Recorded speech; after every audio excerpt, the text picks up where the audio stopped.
Donna, am I making you host now? You can make me or Chris host. You can make me host. That's fine. Donna, okay. Yeah, make Donna. Hi, can you hear me? Yes. Hi, Sandy. And if you could just make me co-host as well, in case I drop off.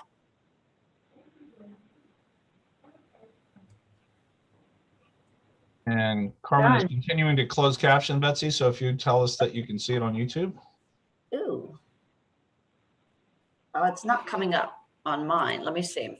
View live stream. I'm getting an error message. Our systems have detected unusual traffic from your computer network. That's weird. Are you seeing the video? I mean, we're seeing the live on YouTube on our Zoom, but it's not allowing me to view it on YouTube. That's weird. Okay, I may have to. Betsy, I think Donna has Lauren watching. Do you want us to check in with her? Well, anybody, David, can you? I don't have the link. I mean, I haven't done this before as far as. Well, I mean, watching. you just click up at the top, view stream on YouTube. That's all you have to do. Oh, cool. Yeah, I'm going to do it. Stand by. Yeah. It might just be my computer.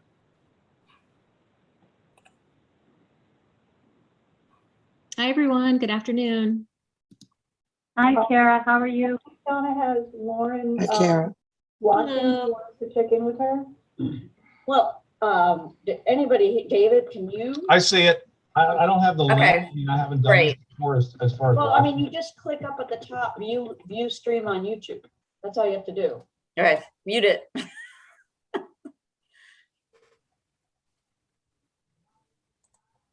Okay, everything's working the way it should be. So we're good. I'm going to go dark and I'm going to go mute. I'm going to put my cell phone in the chat in case you guys need me. Donna and Chris, I have a quick clarification. Did you want me to call the meeting to order and do my welcome before you overview the electronic meeting requirements, or do you want to do that first? If you would call the meeting to order and then let me just do a quick reminder and then we'll go right back to you. Okay, and then, but Donna will do the roll call, yes. Okay, so that's what I'll do. I'll call the meeting to order. It'll go to you, Chris, and then when you come back, I'll kind of explain what's going on and we'll do roll call. Cool. Okay, perfect. Cool. Thanks.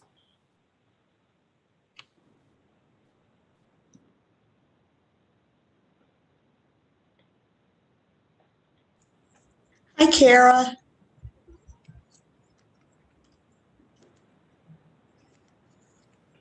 Hi, Anne.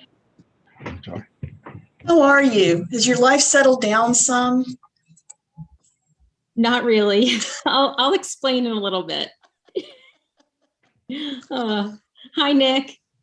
Hello. Yep. Thank you. Donna and Chris, a reminder not to forget to record today. Thank you.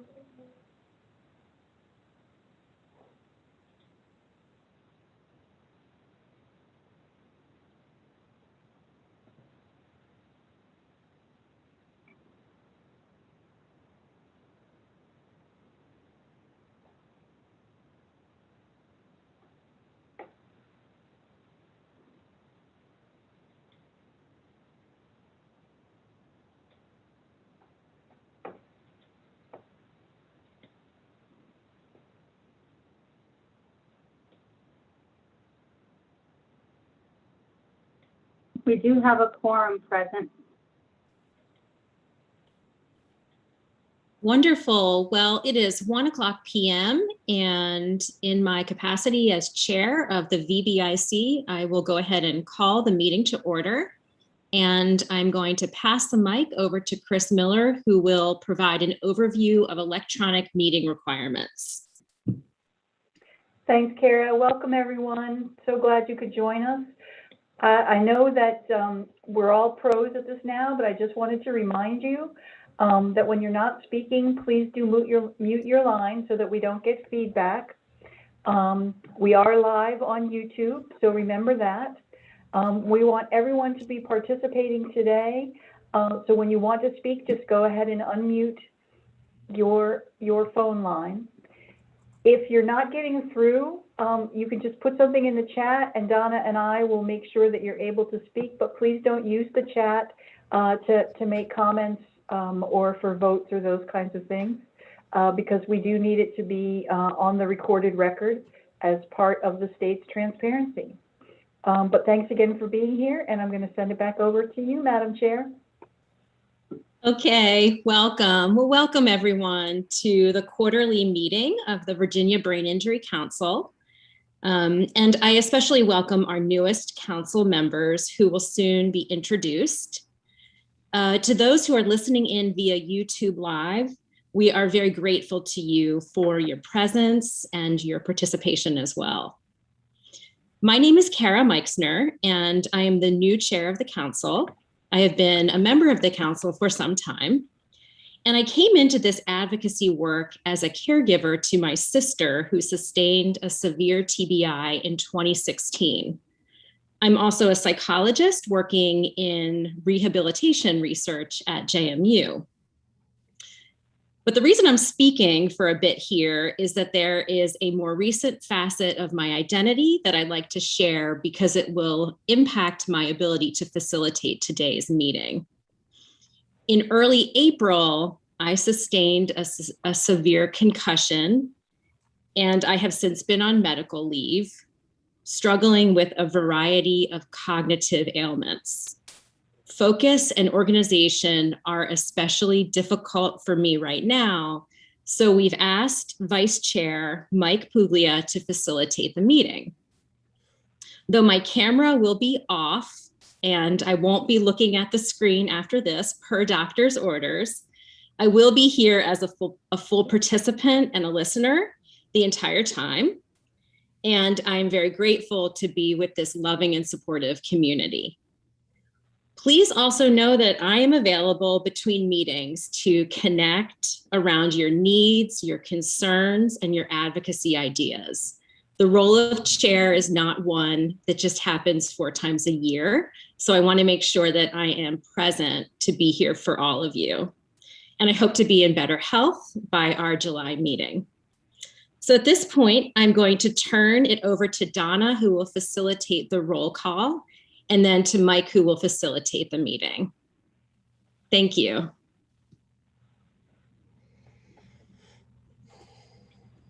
Guess I have to unmute myself. Chair, we're glad you're here. We're glad you're with us. And I'm going to go ahead and call roll now. Chair Meiksner is here. Mike Puglia? Here. Tara Beatty? Here. Monique Wilson? Here. Sandy Parker? Here.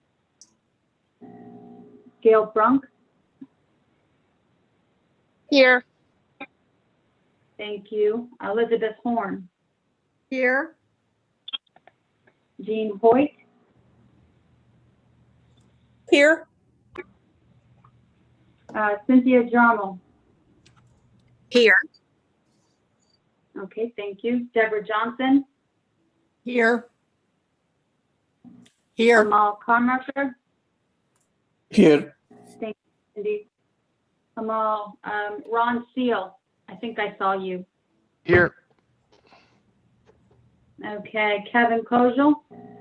Here. Kelly Lang? Here. Jenny Latimer?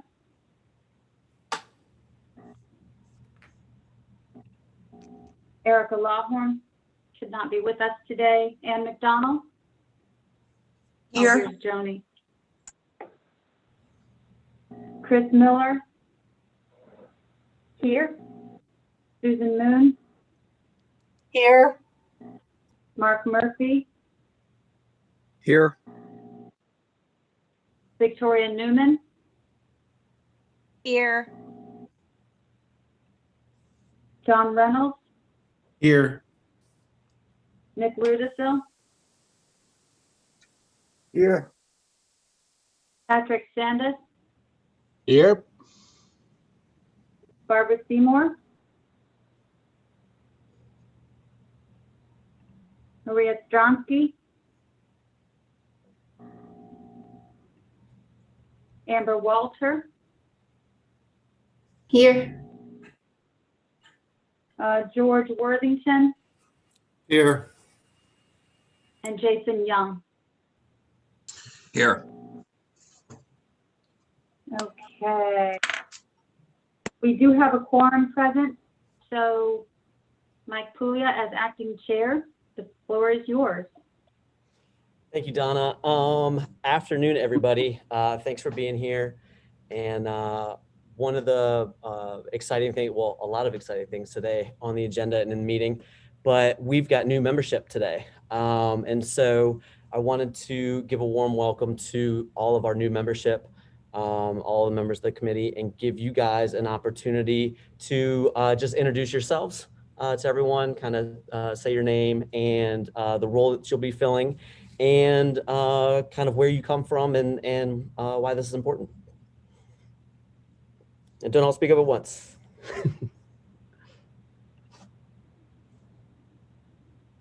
Who's up? I can go. This is Kelly Lang. I'm from Northern Virginia, from Leesburg, Virginia, and I guess I started my brain injury advocacy was when my daughter was in the pediatric intensive care after a car accident 19 years ago. I'm trying to think what else I was supposed to say. So I've been doing a lot of advocacy work, being on boards such as BIAV and different advisory councils, and working with NCAPs. And I think I met a lot of you last November or October at the meeting where I presented. So thank you. I'm really excited to be here. Thanks, Kelly. And who wants to be next? I'll go next. My name is Sandy Parker, and I'm the new family ombudsman. And I began my advocacy with the Brain Injury Council 13 years ago when my son was in a car accident, and he's still hospitalized as a result. And I've learned a lot during my journey, and I'm happy to be here to help in any way I can and bring what I can to the council. Thanks, Sandy. Thanks for being here. And who's up? Amber. I'm Amber Walter. I am in Richmond, Virginia. I was looking at my title, so I'm the not employed by board or board member organization, but I do happen to be a physical therapist by training and currently the clinical science manager at Sheltering Arms Institute. It's a 114-bed inpatient rehabilitation facility, opened in June of 2020. So I look to transform evidence into practice. And also one of my main interests is how we keep consumers educated on evidence and research to really have them help push forward best practices. Great. And thanks for being here. We're really excited to have you part of the council. And let's see, who is that? You, Patrick? Yes, it is me. So I'm Patrick Sandos. I'm a member at large. I'm a survivor, severe TBI 10 years ago in a bike accident. I'm in Charlottesville. I've been involved with sort of advocacy related stuff maybe for 8 or 9 years, something like that. Thank you. Yeah. And thanks, Patrick, too, for being here. And that's we've got 4 new ones, right? Well, yes, the fourth one is Nick Rudisil, starting his second term, starting his first year of his second term. It's great to have you back, Nick. Oh, thank you. Mike, this is Chris Miller. We do have 2 new representatives of the VCU TBI Model Systems Program. So maybe we could ask Ron and Amal to introduce themselves. Yeah, absolutely. Hi, I'm Ron Seal. I'm going to be the new project director for the TBI model system. I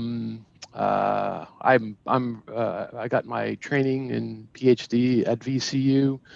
Was down to Shepherd Center as the director of their brain injury research program for 13 years.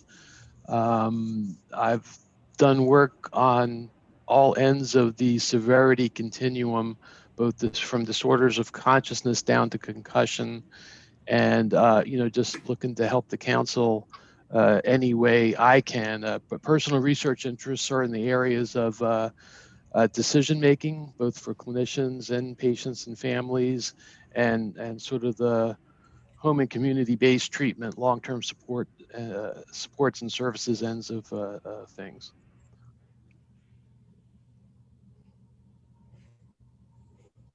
Great. We appreciate you being here, being part of the council, and lending your expertise and services. I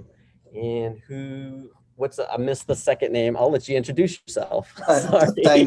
Thanks, Mike. Yeah, this is Amol Karmarkar. I'm a faculty member at VCU as well, and also part of the research team at Sheltering Arms Institute. So my work is related to post-acute care utilization and some of the policy changes and how that impact utilization care and outcomes for individuals with TBI and other conditions. So really excited to be here.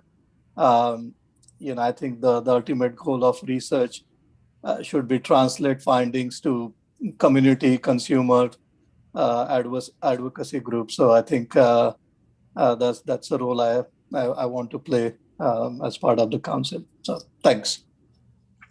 Yeah, and thank you for being here, and thank you for being a part of the council. Really excited to have both you guys here.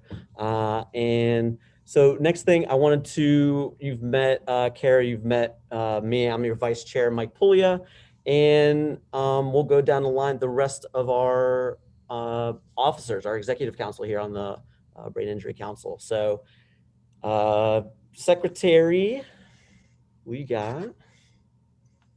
Hi, I'm Kara Beatty. Can y'all hear me? Yes. Yes. Good. No, okay. I was like, I sometimes forget to unmute myself. So thank you. But I am also a TBI survivor.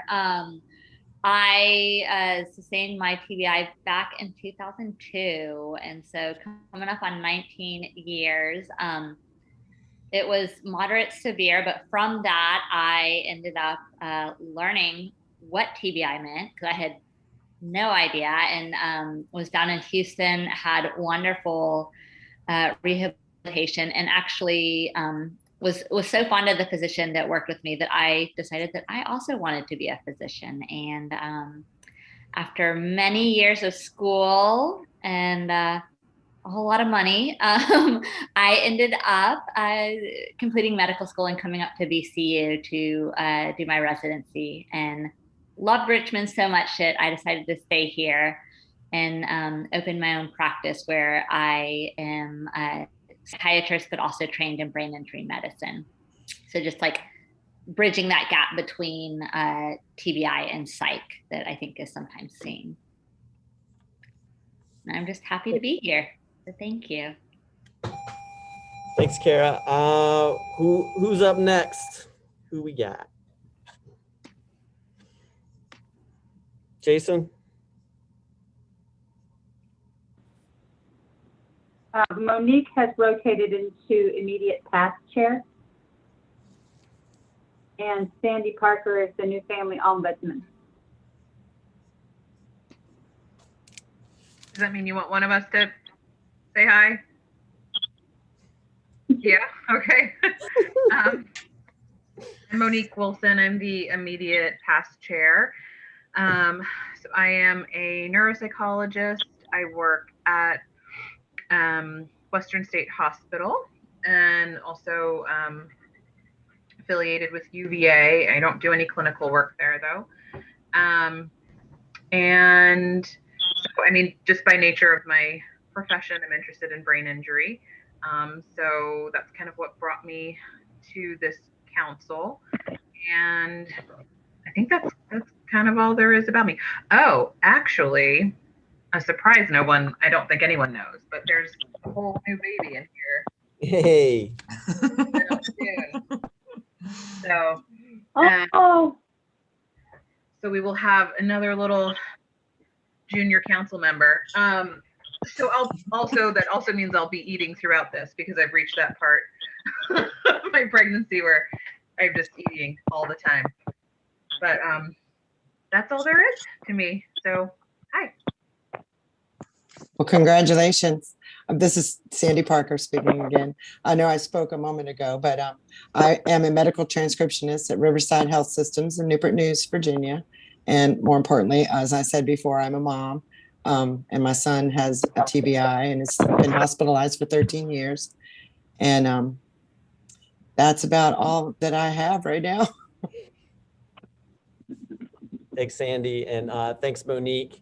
And I didn't say anything about myself. I'm sorry, guys. I'm Mike Puglia, Vice Chair. I'm a certified athletic trainer. I work for VCU Health Sports Medicine. I provide health care to the student athletes out at Thomas Dale High School here in Chesterfield County.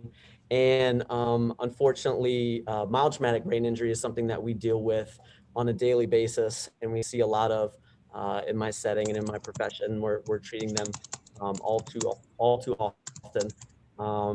To give you guys an idea, just here in Chesterfield County, usually just in the high schools, we've got 10 of them. We're seeing about 300 diagnosed concussions per year. So that's all seasons. So we are seeing it a lot, and we are fierce advocates for those individuals, and spend a lot of time doing advocacy out at the state capitol and just trying to do our part. So that's where I'm coming from. So thank you all for coming. Thank you for being here. And with that, I was going to pass it on to Chris. The next part of our meeting, we'll start out with acknowledging the passing of longtime Commissioner James Rothrock. I know you guys, a lot of you have been with him and we're with him for a long time. And so I'll pass it off to Chris. And Okay, actually, I think this goes to Donna. Oh, okay. As you all know, Commissioner Rothrock was with us. Well, he was a commissioner for what, 13, 15 years, something like that. And this past, I believe it was March, he passed away after a brief illness.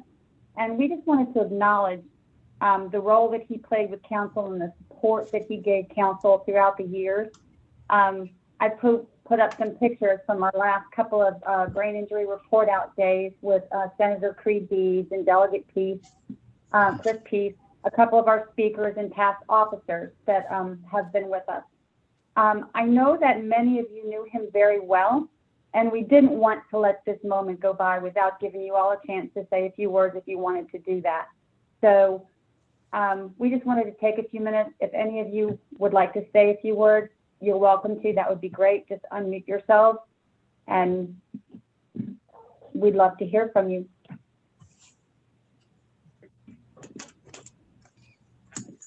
Well, this is Anne, and I'll start. I don't know that a lot of people know this, but before Jim came to the Department of Rehab Services, he worked for what was then the Department for the Rights for Virginians with Disabilities, which has morphed into the Disability Law Center over the years and through different governance changes. But between those two gigs, he opened his own consulting practice.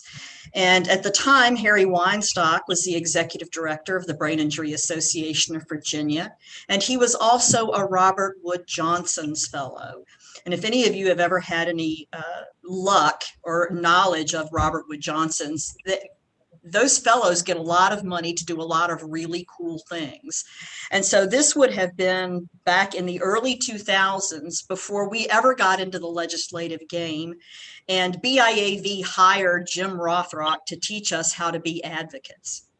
Much to his chagrin, later on, when we used exactly what he had taught us to be strong advocates and be a sort of mildly unpleasant thorn in his side during his tenure. But Jim's heart was always in the right place. He had an affinity to our cause because he had learned an awful lot about us and teaching us how to be better advocates. And the service system that our advocacy efforts have helped create is in no small part due to Jim, who was funny, irreverent, inappropriate on a number of occasions, but firmly committed to understanding and ensuring understanding of the broader community, that people with disabilities had a right to a seat at any table they wanted to be at. And we are a much stronger state because of his leadership, and we were lucky to share his orbit for a while.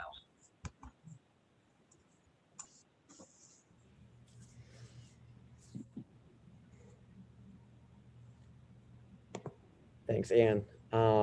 Anybody else? This is Kathy Hayfield. I'm the current commissioner of DARS, and I'm so happy that you included this on the agenda, and some of you are in other groups with the Commonwealth as well, and every single group I sit with wants to talk about and recognize the work of Jim Rothrock. Jim was a stranger to no one. And if you met him, he knew your spouse's name, he knew your children's names, and he always asked about you and your family. I've worked with Jim for 35 years. I don't know how that can be when I'm 49, but Jim was on the front lines when the Virginians with Disabilities Act was passed, which was 5 years before the Americans with Disabilities Act. And he has been a part of improving services for people with disabilities, and then later older adults, for his entire lifetime. And I am where I am and who I am because of Jim. And he's left a giant void in the Commonwealth, but many of them will be part of his legacy, many of us, including several of you as well. So thank you for including this on the agenda, and we'll remember Jim always.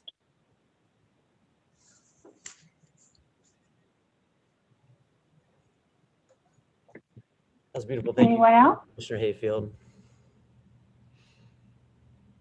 Jason, did you Yeah. want to say anything? I do.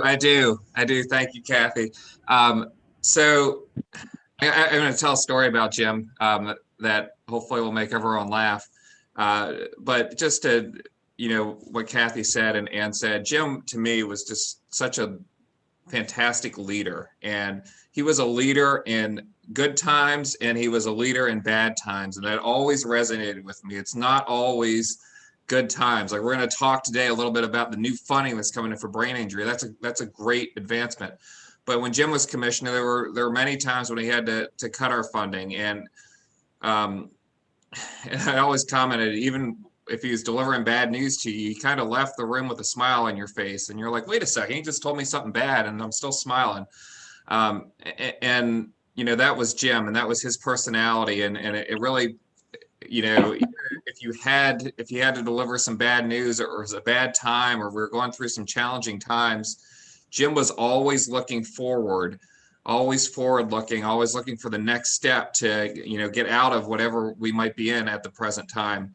And so, he was just such an inspiration to me and helped me develop a lot of my leadership abilities, how I like to lead as well. And that's what I'll remember him by. So I'm going to tell you the story. So, and when I found out Jim was sick, I shot him an email and I asked him about this story if he remembered it, and I'm going to share with you what he responded back. So this is probably like 15 years ago. We were going through some state budget cutbacks, and the state had cut. They used to be called RSIF grants. I don't even know what they stand for anymore. Rehab Services Incentive Fund. Yeah. So thank you, Kathy. And he cut them all in response to budget cuts. Well, we had one at the Denby House that was to engage veterans, and when we had gotten it, we had told the local media about it, and I think the Daily Press did an article on it. So when the Daily Press picked up that these funds were cut, they called us up and said, "Hey, is your fund for veterans, is that going to be cut?" And we're like, "Well, yeah, they cut them all." And so Patty, who was Chris's predecessor, remarked, we had a call from her that day, and she's like, Jim said this is like his worst professional day ever. And he filled me in on the rest of the story just a couple weeks ago when we talked about it. So he got a call from his boss, the Deputy Secretary for Health and Human Resources, and they were talking about this, and Jim asked him, he goes, what dumbass would cut money to veterans? And it was Steve Harms, and Steve Harms looked at him and he said, Jim, that dumbass was you. So it was just kind of a story, and Jim and I, we literally talked about it, just exchanged emails probably 2 weeks before he passed, and it was, that just is Jim to me and a T, is that we could, that was probably a rough day in his professional career, but we were able to laugh about it, and honestly, we were able to laugh about it. He restored the funding for that because it didn't look good optically. But that's just Jim. I mean, he always had a smile on his face. He always had a good story to tell you, and he always had your back. He could have thrown us out to lunch there with the media and stuff like that, but he took the lump for us, and we moved forward, and that's what I always remember about Jim.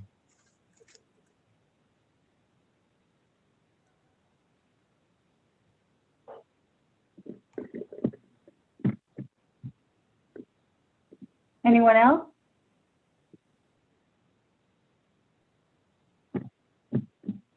Okay, thank you. Mike, thank you so much for letting us have that time. And I'm going to turn it back over to you. Absolutely. Thanks, Donna. So moving forward, the next action on our agenda is to approve our agenda. And so are there any changes or proposed changes to today's agenda?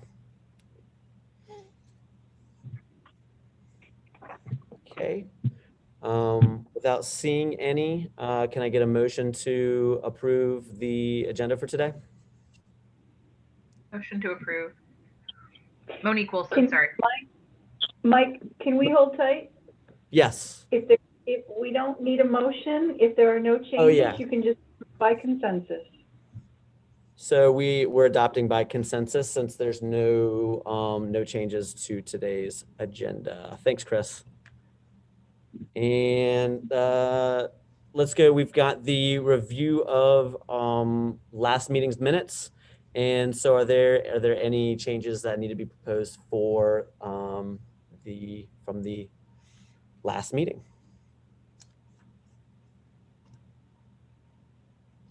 Okay. Yeah. No, go ahead. Oh, no? Okay. Go ahead. Not seeing any, then we will go ahead and approve those by consensus as well. Cool, moving along. And let's see, Donna, we've got public comment. Do we have any public comment for today's meeting? No, sir, I received no public comment before the meeting today. Okay. And let's see, next up, Commissioner Kathy Hayfield would like to address the council. And so, floor is yours. Well, hello again, everyone. Appreciate that. I am Kathy Hayfield. I'm the Commissioner of the Department for Aging and Rehabilitative Services. And I very much want to welcome the new members. Thank you for joining this fabulous group of advocates and professionals around brain injury. And I also want to thank those of you who have been on this council and continue to provide your service, because it truly is a service, and it's so obvious how critical your advice and input is, especially this year as we've been living with a pandemic. You know, like I know, that people with brain injuries and with other disabilities as well have been disproportionately impacted. I just lost all of you on the screen. I think you're there though. And for many people, their lives have been turned upside down. And if we talk to some of the providers, as well as some of you who have brain injuries yourselves or who have people with brain injuries in your lives, you know that lives have been significantly impacted. Everything from losing jobs to loneliness and just isolation for many. You all come to this council with a different perspective, and the council was established in order to provide advice to the commissioner of DARS of how we can improve services for people with brain injuries, to sort of help us connect the dots so that the Commonwealth is in tune with the needs of people with brain injuries, the professional community, as well as absolute importance of having people who experience brain injury on this council. So I appreciate you being here. There is room for optimism. I said this a week or so ago to a different group, but the weather was warming then. It sort of chilled a little. I covered some of my flowers last night at plants I moved outside, but I believe it's warming up and more people are getting their vaccines. I saw on the news last night that the positivity rate continues to go down, and I'm sure you all saw that the governor has opened up some of the restrictions on gatherings. I talked about isolation and depression many people are experiencing, and I know that people with brain injuries are also feeling isolated during this time. Personally, my husband and I got to see two of our granddaughters last week from Asheville, North Carolina, their parents too. And I hadn't seen them since Christmas of 2019. That alone made me feel more positive, and I know I'm not in the least bit unique on that. We're seeing more people being served by the brain injury providers. People are getting back to work. We run the vocational rehabilitation program for the Commonwealth, and we are seeing more and more people getting jobs. The unemployment rate has gone down, but the minimum wage has gone up effective May 1 to $9.50 and will continue to go up. And that clearly will help people with disabilities who struggle, especially those with very significant disabilities. I want to give you a few little pieces of news. I want to say our thanks and congratulations to our brain injury advocates who helped bring in additional money this year, $1.2 million in new funding from the General Assembly that will particularly help the brain injury providers in their workforce retention by increasing wages, because they haven't had any increases for a very long time other than expansion. And their turnover has been significant. So we're very thankful that the General Assembly continues to recognize the needs of people with brain injuries in the Commonwealth. Also, there have been some really fabulous collaborations going on.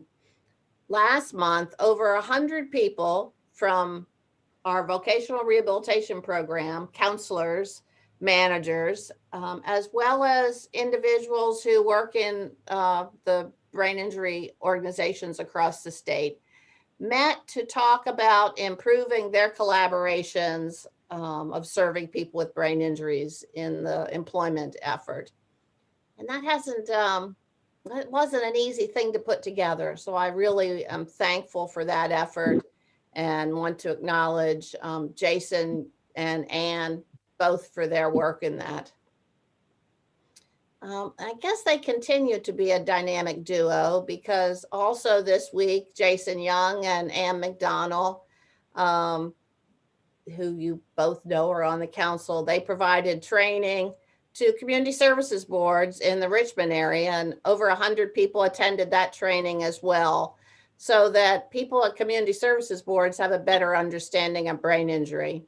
And that is just so absolutely critical, because people with brain injuries often aren't understood and identified as people with mental illness. And it's just so critical that we help our community providers in all different areas, in housing and transportation and case management and in healthcare, have a better understanding of what people with brain injuries experience so that the services are appropriate for them.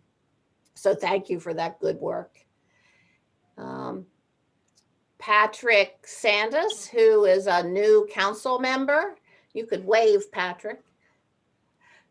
He has been a very solid member of the Commonwealth Neurotrauma Trust Fund, the council, and he's just gone off of that council and moved on to this council. And I think that's just fabulous because it adds great continuity and connection across brain injury services. Is that right? You've gone off the CNI? The next meeting will be my last. Okay, all right. The new request for proposals is on the street or about to go on the street.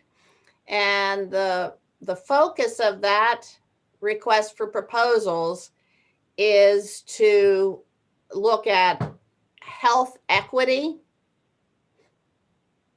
and looking at collaborations to improve competitive integrated employment for people with brain injuries, as well as total health care, a holistic approach in healthcare. So we're excited about that, and that request for proposals should be out soon. That's kind of my wrap up. I really just wanted to be here to let you know that I see your presence in the system as very, very critical. I love the work that's been done over the last several months to build the knowledge of the council around people with brain injuries so that everyone is able to be fully engaged in this process and participate. And I look forward to hanging with you through the meeting and hear what else you have to say. Do you have any questions of me?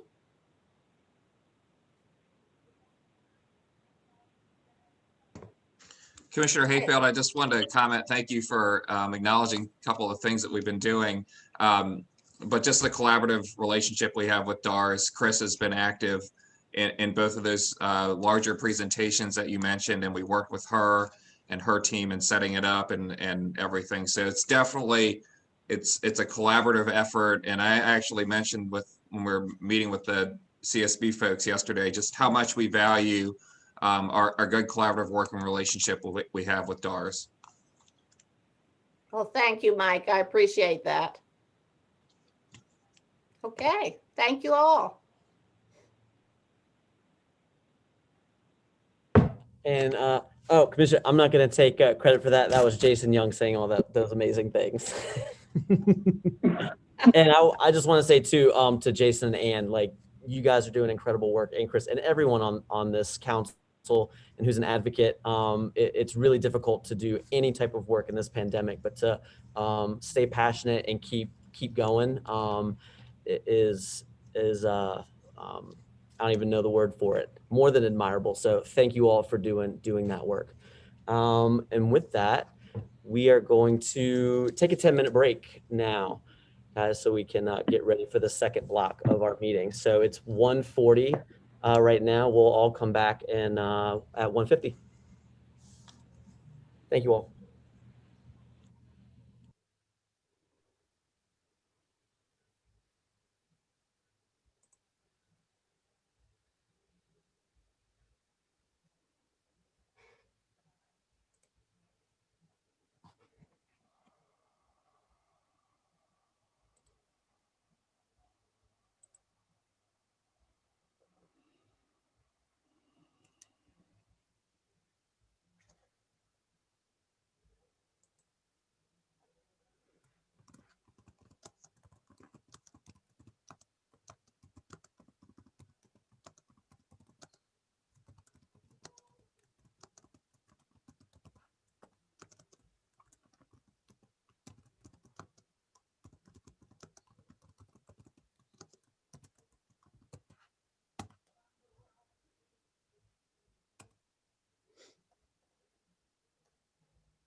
So I'll start blinking the lights now and give everyone like their 30-second warning, like we're at intermission. So we will start promptly at 1:50. So.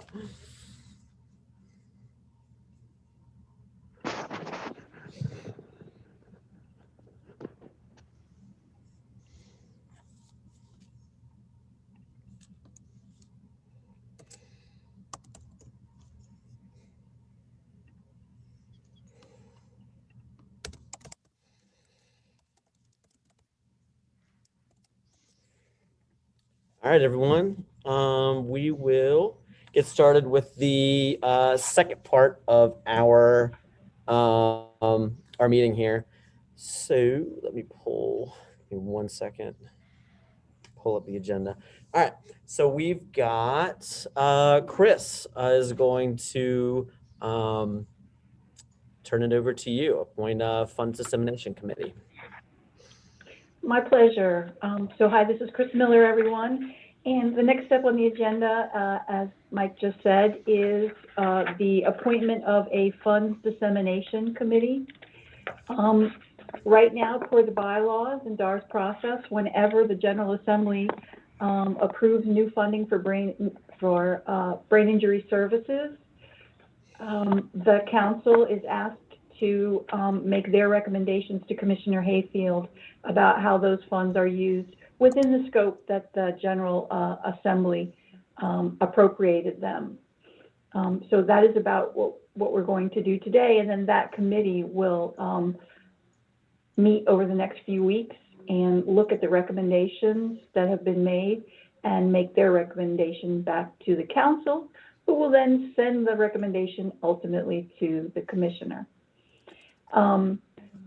It has me listed on the agenda as the person to tell you about the provider advocacy, but I think no one can do that better probably than Ann and Jason themselves to tell you a little bit about what the purpose of these funds are. So Ann and Jason, would you like to tell the council about the advocacy and the result? Yes, thank you, Chris. All of the brain injury programs worked really, really closely together this past year in the General Assembly, which was a very unique session. And we had opportunities to speak with several members of the Appropriations Committee. Once the money was allocated as part of the General Assembly process, the chair of the Alliance, Jason Young, and I spoke with Susan Massart and Mike Tweedy down at the General Assembly to make sure that we understood the intent of the money and to make sure that what we could and couldn't sort of recommend to DARs. And so we have created a document working together and provided it to DARs with some recommendations on the funding. I just want to say thanks to everybody that played a part in all of the work that happened to make this funding happen. We were lucky last year in that we were allocated money, but that money was unallotted as a result of the COVID pandemic. And so we redoubled our efforts this year to see if we couldn't get some of that money, and we actually got a little bit more. So Jason, I don't know what you would like to add to that, but please feel free. I'm not sure if Jason is back yet. You know, we never know what happens during the breaks. You can get a call, someone can step into your office. But the bottom line and the good news is that the General Assembly appropriated $1.2 million for workforce retention for the Alliance members. Donna has on the screen right now, and you received in your packets some thoughts about the committee. So if you are considering that you're interested in volunteering to be on this committee, we wanted you to have a sense of what you would be doing. So there probably would be a few meetings that we would like to have happen relatively quickly so that we can get everything approved and where it needs to go in time to amend the contracts or modify the contracts with the 9 state brain injury services providers. They have developed a formula that will be shared with the committee to review. And then what we're asking the council is that they share their recommendations back with you electronically, and that then we will collect an electronic vote on your approval of what they send to you. And then the chair of that committee will draft a letter to Commissioner Hayfield letting her know her recommendation. I will provide staff support to that committee and help them to contact anyone from the Alliance or BIAV or anyone else that they might have about questions related to the recommendations. So we're looking for folks that are going to be, comfortable looking at numbers, have the time and ability to meet a few times over the next month or so. We have asked, after consultation with the council's executive committee, that individuals who would financially benefit, that is staff of the providers who would receive the appropriations, are probably not the best folks to be on the committee.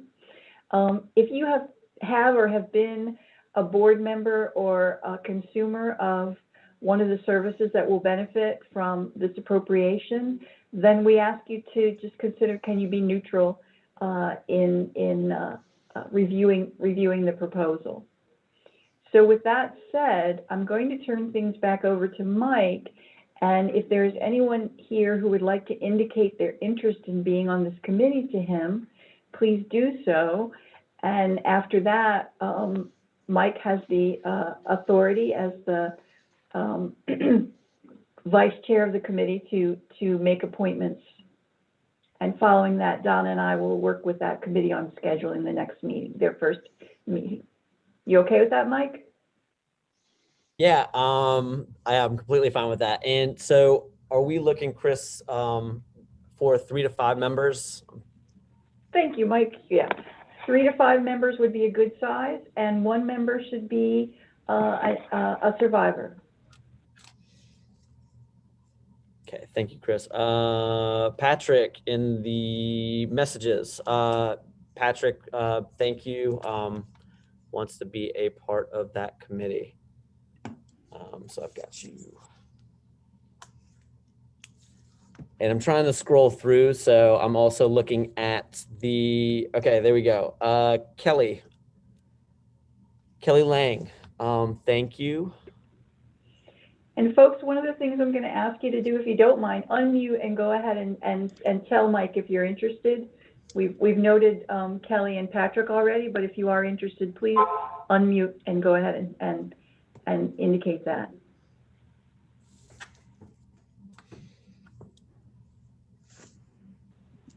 Mark Murphy has also indicated he's interested.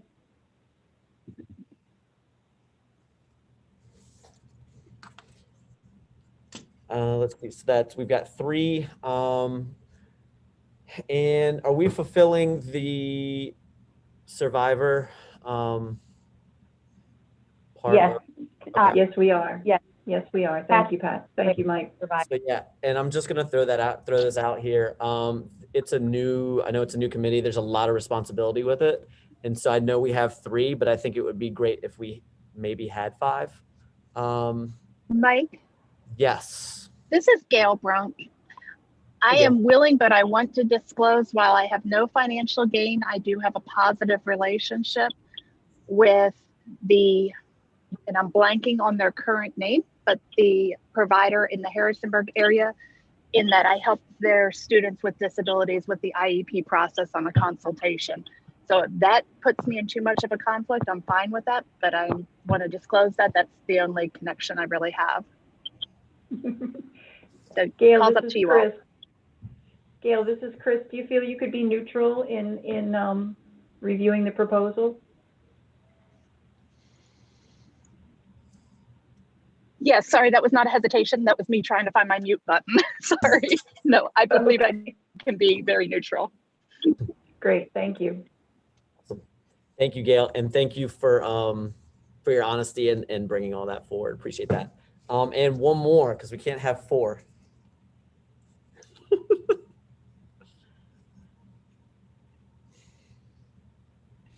And just a reminder, as far as like committees go, and Donna, correct me if I'm wrong, we have to serve on one committee per term or per year?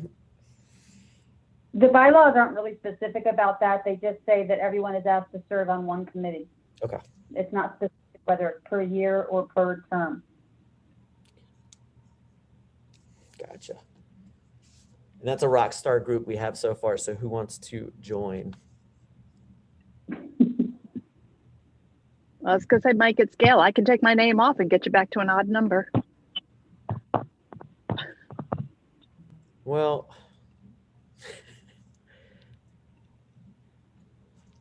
I think we can go with 4, Mike. Go I'm with not 4, worried okay. about tiebreakers.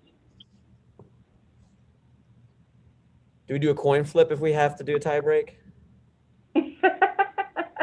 All right. So yeah, I'm not I that appreciate worried you about guys. this. Yeah, no. So Patrick and Kelly Lang, we've got Patrick Sandas, Gail, and Gail Brunk and Mark Murphy. Thank you guys for being a part of that. And what I'm going to do is do we have to have a chair for that committee, Chris?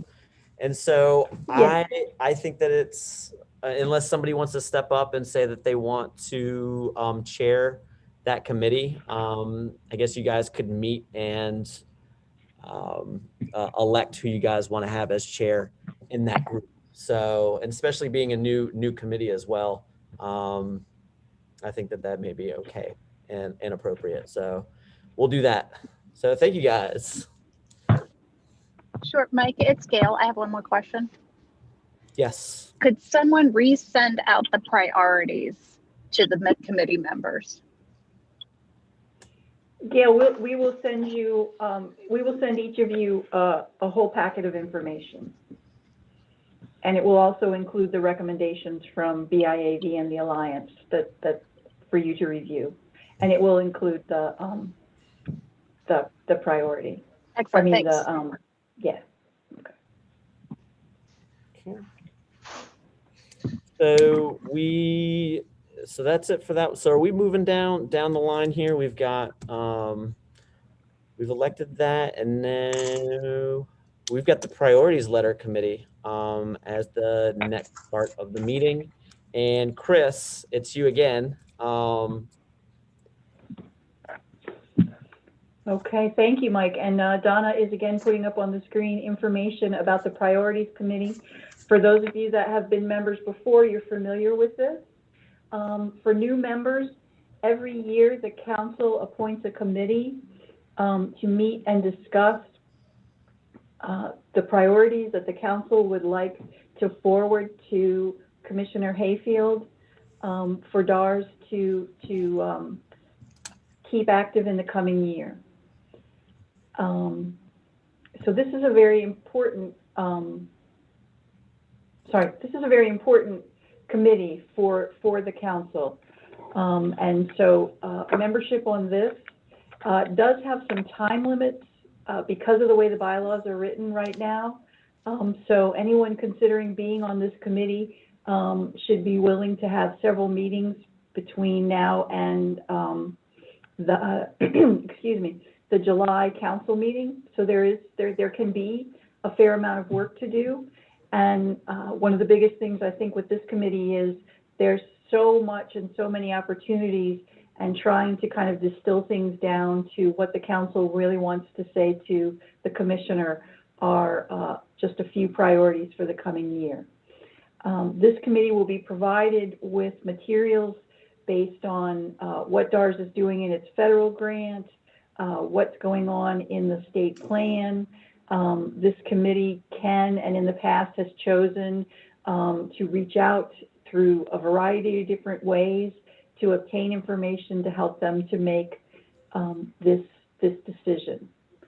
Per current bylaws, the recommendation from council needs to go to the commissioner by August of this year.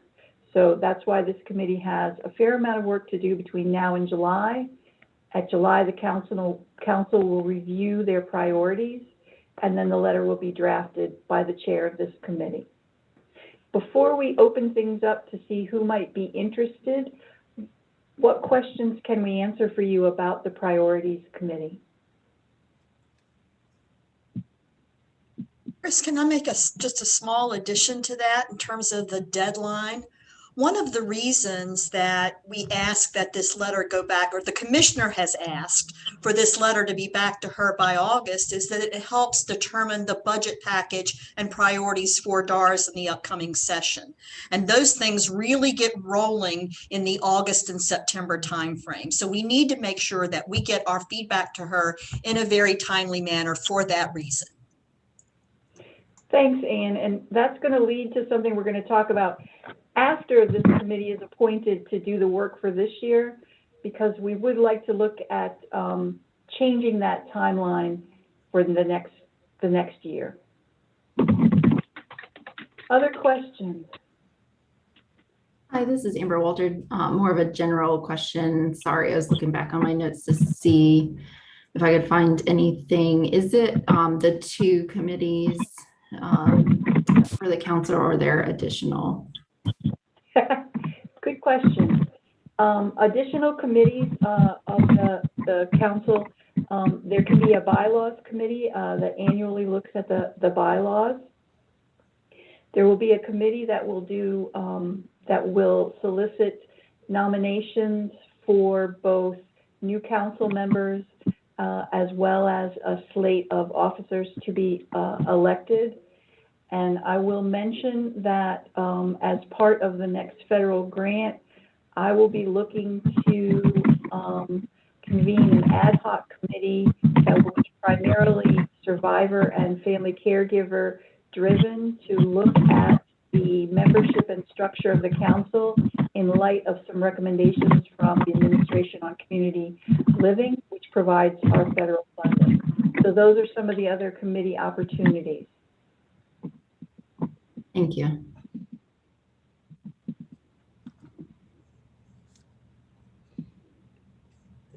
Other questions before we open the floor for volunteers for this committee?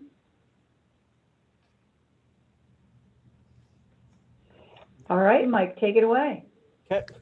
So just by an unmute and a hey, I'm here and ready to do this work. Who 3 to 4 people, 5 maybe, that we can get interested in being a part of this committee. This is Sandy Parker. I'd be interested in this committee. Sandy, we're on a wavelength. I was literally looking at your box right here saying she needs to be on this committee. I already had it on myself pinpointed to volunteer for this one. Great. Thank you. Thank you for volunteering.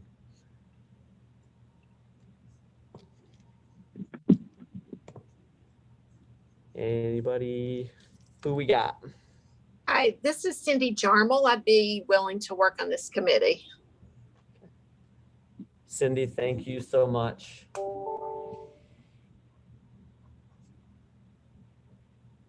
Mike, this is Ann. I've served on this committee for a number of years, and as part of my succession plan, I think it would be great if somebody else could volunteer, but if you get into a pickle, you can add my name to the list. Yeah, Ann, you did it last year, right? And who else was on the committee with you?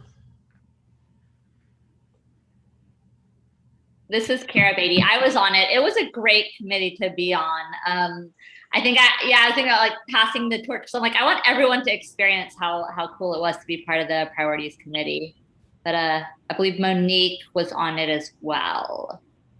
And Donna and Chris were there. It was good. And I believe Sarah was as well. Yeah, I was on it as well. Yeah. Oh my gosh, thank you. Elizabeth Warren was as well. Mm-hmm. Mike, I'd be happy to volunteer to serve on that committee. Mm-hmm. Awesome. Thank you, Jason. Mike, I just want to point out, I'm seeing here on the committee membership as part of the material that was disseminated that at least one individual with a brain injury must be a member of this committee. Mm-hmm. And I think that's new, and I think that's very positive. Mm-hmm. Yeah, that's exactly right. Thanks, Elizabeth, for pointing that out. So, and we have our survivor? We do, right? No, we don't. Ombudsman? Nope. Okay. I will also temporarily volunteer, or if you guys don't have a survivor. Okay. Yeah, that voice is so important. Nick, Rudisell, go on. Nick can take it. Yeah. Thanks, Nick. That was quick, Kara. I'm passing the torch. I told you, Mike. Yeah. Oh, it's funny. You and Nick are right next to each other, so it's like this way. Anybody else really interested and feel a calling to be a part of this committee? I wanted, because we've got 4 and we fulfill it, but anyone who is kind of holding back and. Hey, this is Amber Walter. I'm willing to serve. Feel a little tentative, just getting to know everything, but Yeah, no, that's great. Thank you, Amber. We'll put you on there. It's a really great committee, and it's a really great group of people that you get to work with. So thank you. That's our 5. And if I had a gavel, I would hit it. And as far as chair goes, can I do the Mark Bender thing and just say who's chair for this? Unless somebody wants to volunteer and take that, because Anne, you were the chair last year, weren't you? Yes. So did you want to? We want to pick Jason Young to be that chair. That's my vote. I mean, don't you guys go? You know, you guys. If no one else wants to do it, Mike, I'd be happy to do it. Awesome. Congratulations, Jason. You are chair of our priorities committee, and I appreciate everyone stepping up and being a part of both of these committees. They are really important. I feel like, I mean, as acting chair right now, that's a really big deal. So I'm really excited to have all of you guys as a part of this. So the work you do is extremely important. So thanks. So Mike, this is Chris Miller again. Yep. I'd like to just talk a little bit about the timeframes, if that's all right. Yeah, absolutely. So in light of what Ann mentioned, that part of the purpose of the priorities is to inform any budgeting requests that DARS might make. Typically, by the time the letter gets to Commissioner Hayfield, that window is pretty much closed. That when departments have to submit their requests much earlier than that. So one of the things that we talked about with the executive committee and we wanted to put out here is moving that process earlier in the year, next year, so that the priorities letter goes to the commissioner by the spring instead of the fall, so that it can better give her a sense of what the council thinks feels are priorities as she's developing her budget. That would mean we would wrap things up in August, start things right back up again in January. So I'm curious, any thoughts or reactions to us looking at changing the timeframes that way?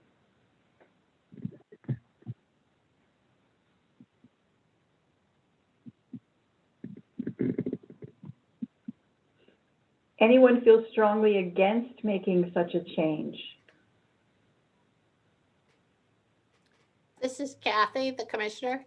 I think that's an excellent idea. I think it would be very helpful, because you're right. When we get information August, September, October, it's really too late. It also helps us start building a case ourselves to respond to some of those needs. Great, thank you. This will ultimately require a bylaws change, but we have several things that we need to look at in the bylaws related to what we've learned about electronic meetings over the past year. So it will fit in with some processes that we'll be doing as well. But we start by saying thank you to those of you who have agreed to be on this year's priorities committee. We're not saying that this does not mean that it's not important.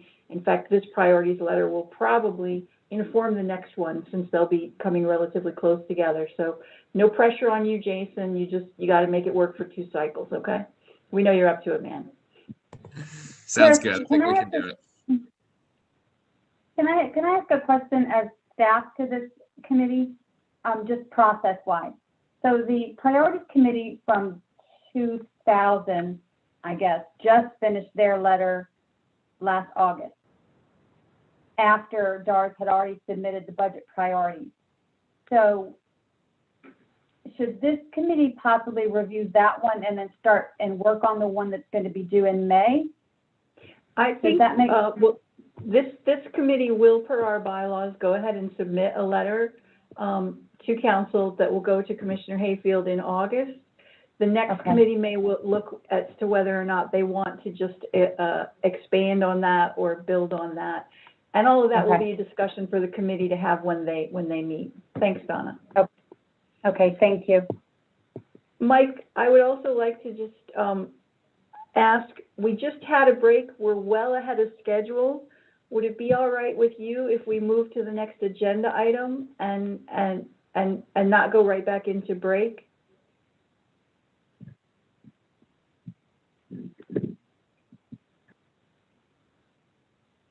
Mike, if you're talking, you're on. Sorry. I think that that's a great idea. Is anybody opposed to that? Anybody need a break? We'll keep moving forward. I guess we should have asked Ann too. Ann, are you okay with that? Well, yeah, I turned my camera off because I was snacking on some almonds. So as soon as I could swallow, I put my camera back on and answered. So yes. Thank you. Thank you. Thanks, Ann.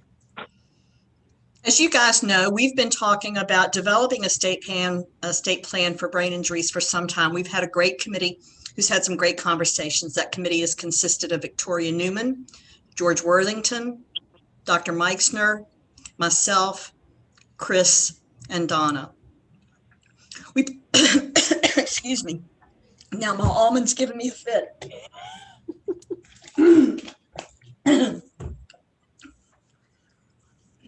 When the FOA, the federal the funding opportunity announcement came out for the federal grant a few weeks ago, one of the things that it mentioned was that a requirement for the federal grant application was a state plan to be developed within the first 12 months of the funding opportunity.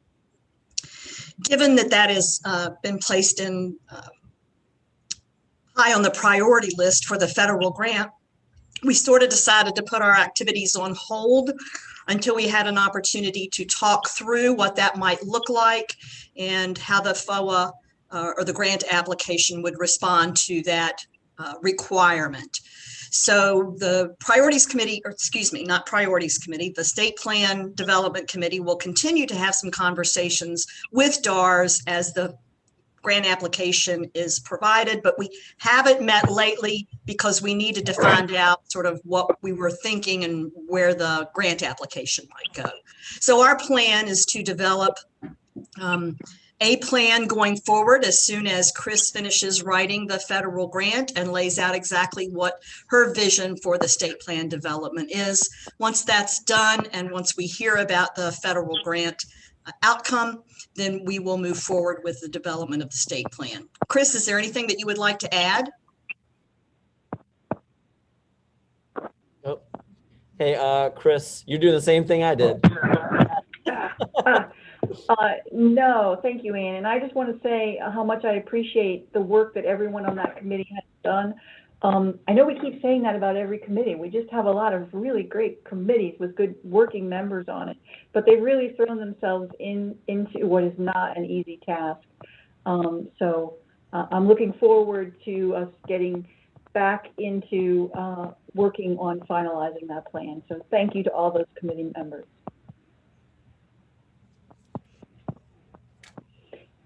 So Mike, I'm gonna suggest that if it's all right with everyone, that we go and to Donna's presentation, which is going to be about what we've been, the successes in the current federal grant, and that then we break, and then we'll bring you back for our last activity, which is to talk to you about the proposed focus areas for the next federal grant and getting your feedback on that. Yeah, that seems to be all right. I wanted to ask if anybody else in the group had any questions for Chris or Ann about the what we just discussed and where the state plan for brain injury services committee is at right now, and kind of what they're working on in coordination with Chris and the new grant and all of that.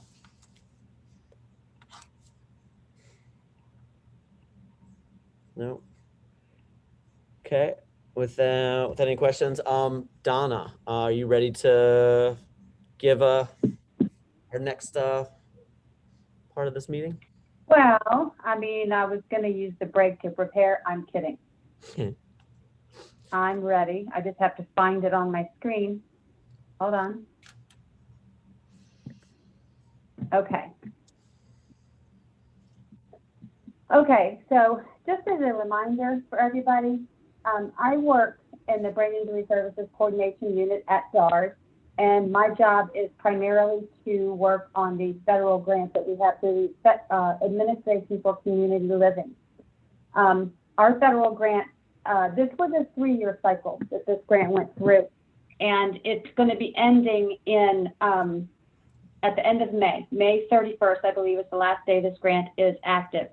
And in Virginia, we like to name our grants. So this grant's name is REACT, and that stands for Realizing Enhanced Access and Community Ties. We just kind of do that, so it makes it easier to talk about when you're going to a REACT meeting than when you're going to a federal grant with the Administration for Community Living meeting. So this is your summary of the REACT grant that we have. One of the main priorities that we had for this grant was to work with behavioral health and crisis intervention providers. This has been an ongoing challenge for brain injury services for, for as long as I've been with this grant, and sometime before that. I'm not sure how long in the history that's been. So considering that and knowing that opioids have been in the news and in grant priorities at all levels of government, we worked with the TBI Model Systems Program at VCU to do some research into what kind of an intersection there is between opioid use and the TBI population in Virginia. So they did a literature review and found out some general prevalence and incidence data, and submitted an article on that literature review to the Journal of Head Trauma Research. They also did an extensive study of survivors, and I believe it was just survivors of brain injury, to find out what their experiences had been with opioid use and or overuse. And they have made some presentations on that research. It's been very good research, and it will be published eventually. We've published numerous fact sheets. We've done numerous slide presentations on the intersection between opioids and TBI. We did some training to some community service board clinicians. 10 clinicians took an extensive continuing education opportunity working with the Dr. Lemsky out of Canada on training, and we got some really good feedback on that. And yeah, I don't remember who mentioned it, but someone earlier today mentioned that we did some training with some other CSBs yesterday, and that there were like 113 people who attended, CSB professionals who attended that training on working on their substance abuse and mental health providers, and the training was on how they can work with our TBI population. One thing I wanted to note here was that the item that stirred from the bottom here, brain injury topic on the VA CSB conference, that's the Virginia Association of Community Service Boards annual conference. And we have been working with that organization for numerous years, trying to build relationships with them to get brain injury on their conference agendas as a topic. And we succeeded back in 2020, but COVID. So that conference got canceled. And it was happening right at the time the lockdown happened. It wasn't able to go virtual because there wasn't time to do an April conference then. So although we succeeded in getting it on the agenda, we never actually were able to deliver the training program because of, COVID. So one of our very successful activities related to the mental health and crisis intervention substance abuse community was what we were calling the Tbi Road Show. And this was a roving training delivered by Ann McDonald. We had 12 sessions of 12 4-hour regional trainings all over the state. We had 230 individuals attend. We got very, very positive feedback. The trainings were wonderful. At every one of those trainings, at least one clinician had this revelation that they knew someone who had a brain injury. And just watching that happen was really, really impressive and inspiring to watch. It was a really, really good program. And, you know, it may lead to some future things. We're working on some next steps. We did do a follow-up survey. The responses to the follow-up survey were low, or small in number, but the feedback that we got was good. It gave us some interesting feedback. Many people have used this talking to coworkers. Many people have used some of what they learned when they're treating individuals with brain injury. So we'll be reporting those as successes whenever we do our final grant reporting. Oh gosh, in 2 months. Wow. Yeah, in 2 months. Okay. Well, so, and you guys have played a role in this grant too, unbeknownst to you possibly. One of the things we have been directed to do by the Administration for Community Living is increase our survivor membership to 50%. So earlier in the grant cycle, and this may change, but earlier in the grant cycle, we decided that we did not have control over our at-large membership. So we were working with our at-large membership and trying to make that 50%. This council has 28 people. 14 of them are at-large members. And so we have been able to increase our survivor membership on this council from 2 at the beginning of this grant cycle to 5. So we're not there yet, but we are getting closer, so we can demonstrate some success in that way. You know, we're still moving, and we're still going to increase that a little bit. Another goal that we have regarding the Brain Injury Council is to increase our survivor and member engagement.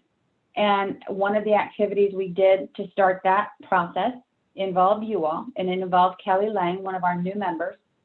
Kelly came and gave the presentation in October about her work with the National Center for Advancing Person-Centered Practices and Systems. And if you guys will recall, we were able to make real-time changes. We instituted breaks. We started processing things a little bit slower. And we started doing content review after breaks. Those are very positive things. I think that it has increased not only survivor engagement, but all member engagement. So I think we're learning that, you know, what is good for survivors is also good for us. It's also good for me. We also are regularly having pre-meetings with survivors or anyone who wants to be involved in the pre-meetings to get a little bit of extra processing time before you come to a quarterly meeting. We have changed up the orientation process quite a lot. It's not finished, but we're working with the one of the federal grant has a series of work groups. And one of them is an advisory board and survivor engagement work group. And I've been working with that group to try to learn from a toolkit they're developing to design and implement a new orientation process for this council. And so we've made some significant changes, and it's a moving target right now. It's a work in progress. I think it's getting better, and we will have something final hopefully soon. I'm going to skip that part right now. We also had a significant focus in this grant in the last grant application on data. And one of the requirements of that grant is that we have a state cash match project. We worked again with the VCU TBI Model Systems of Care program. Cash match means if we get $300,000 a year, we have to provide $150 of non-federal money to do a project related to our grant proposal. So we worked with the TBI model systems of care to do that. And they have done an extensive inventory of data sources that may or may not be available to us, but that are there and can be used at some point. So once we get this data inventory, we'll know at least what's out there. We'll have a good view of what's out there. And they are going to make a recommendation about how we can access that data, how we can use that data, and a long-term data plan for Virginia. Kind of like a state plan for Virginia, but specific to data and how it can help brain injury. So once again, as a result of COVID, one of our deliverables has not been able to be delivered yet. We are supposed to be developing what we're calling a data summit. It's going to be a multi-agency data meeting with other state agencies, maybe the Department of Health, the Department of Behavioral Health, the Department of Medical Assistance Services. But, you know, because of meeting restrictions and distancing and for various other COVID-related restrictions, we haven't been able to do that yet. So we're going to be requesting some carryover funding so that we can use some of this grant's money next spring and have in-person, face-to-face meetings. We think that will be more effective and will yield better results. So that's our plan. Once again, COVID, so we're carrying some money over and delaying one of our projects. Another significant aspect of this current grant that will also be a focus of our next grant is supporting family members and caregivers. We have done an annual caregiver forum for the last, well, for all the years I remember being here, and I've been here for I think 6 years now. And that's a face-to-face, well, it used to be a face-to-face meeting that is just of caregivers, no survivors are present, because caregivers have unique needs that are different from caregivers, and we want to be able to support that community so that community can support survivors. So we have worked with them extensively. We've developed some caregiver focus groups. We've gotten a lot of their feedback on some of our projects through those focus groups.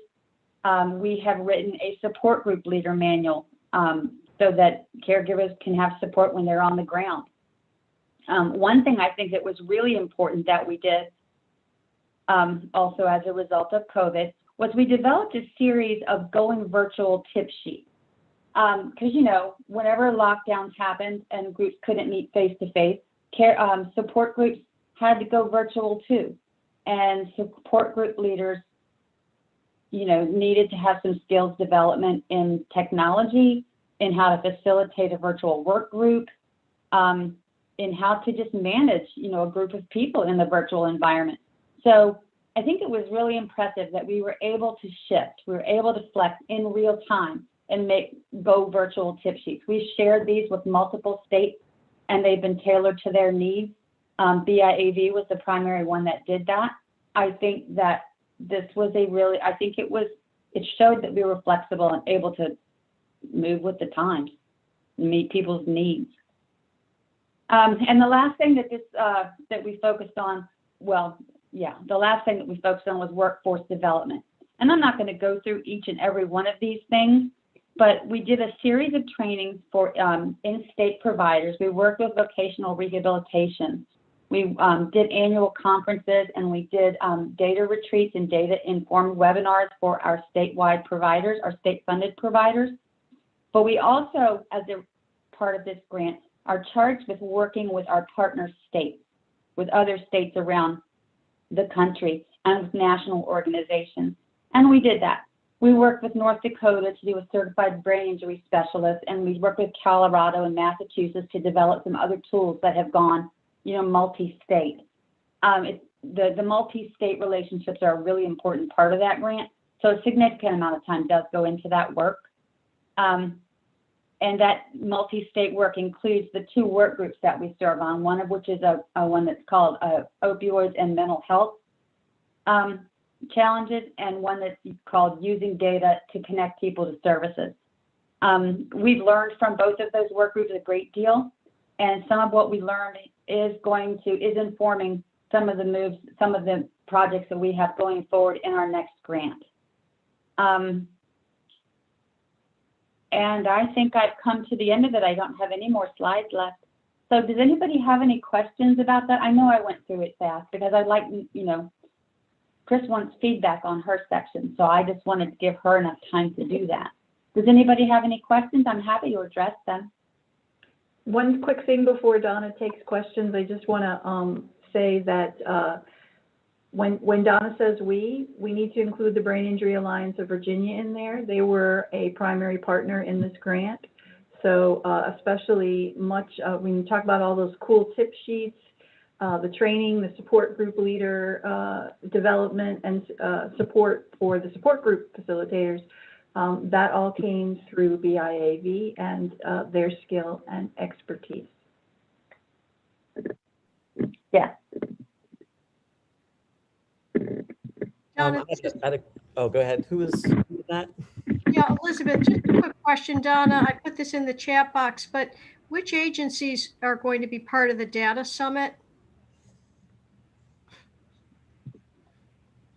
I don't know that that is 100% finalized at this time. I know that we want to work with the Department for Behavioral Health and Developmental Services.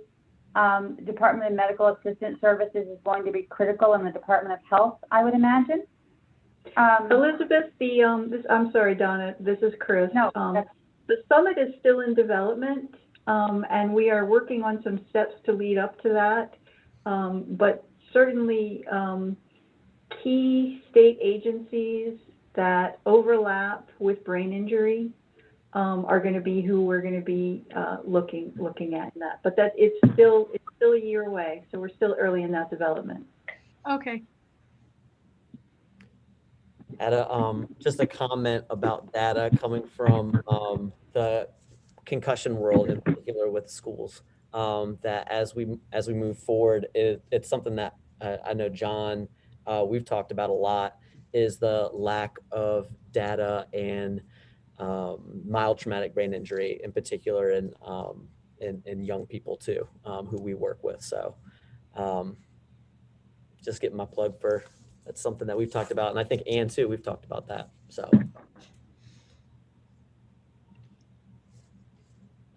thank you, Mike. Important. I appreciate it. And I wanted to acknowledge, Ann, that's BIAV's been doing that caregiver forum since 2008, right? For the It might be 2009. We started that a couple of years before I got my car. And my car is a 2011, so I had to do the math, but it's right in that same time frame.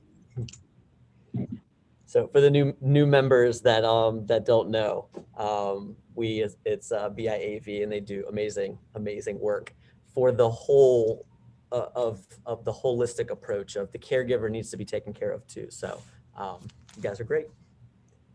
And did we have anybody else have any other questions?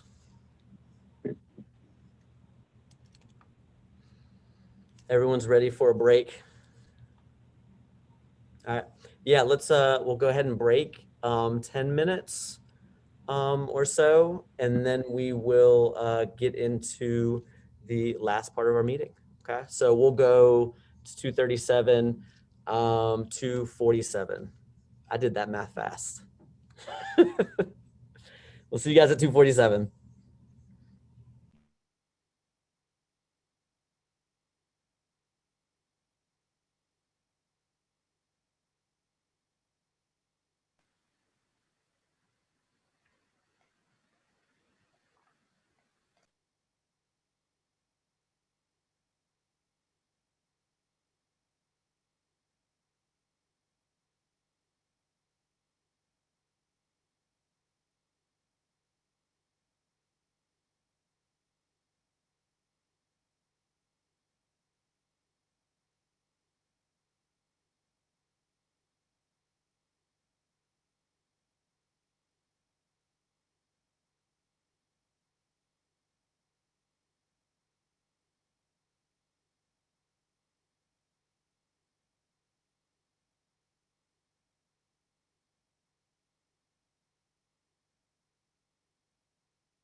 Afternoon, students.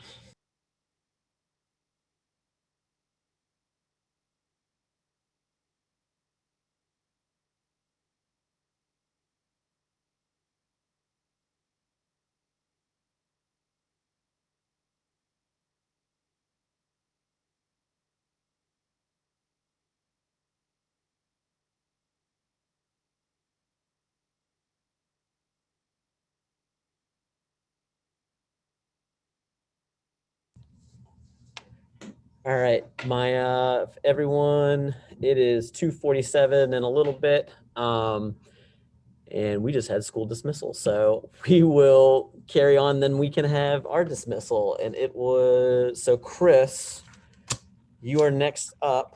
We're gonna talk about the Traumatic Brain Injury State Partnership Program. And let's see, should I wait a little bit? We've got Ann, or are we good to go?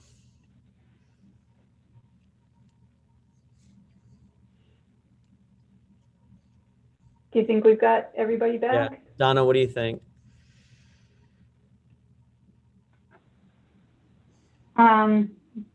Looks like we have a lot of people back. Some are off camera, but I think we'll go ahead and we'll just move in slowly. I think so. Yep. Okay. So the first thing I just want to say is, because Donna reminded me of it when she was talking about us taking steps to make sure that we're person-centered, is just to check back. So Donna just went over what we've been doing in the current federal grant. Any questions or comments related to that?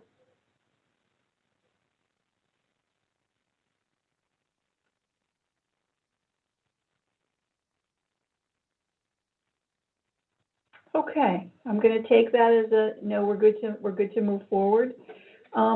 So we're going to move from what we are doing on to the proposal ideas that we are developing for our next federal grant.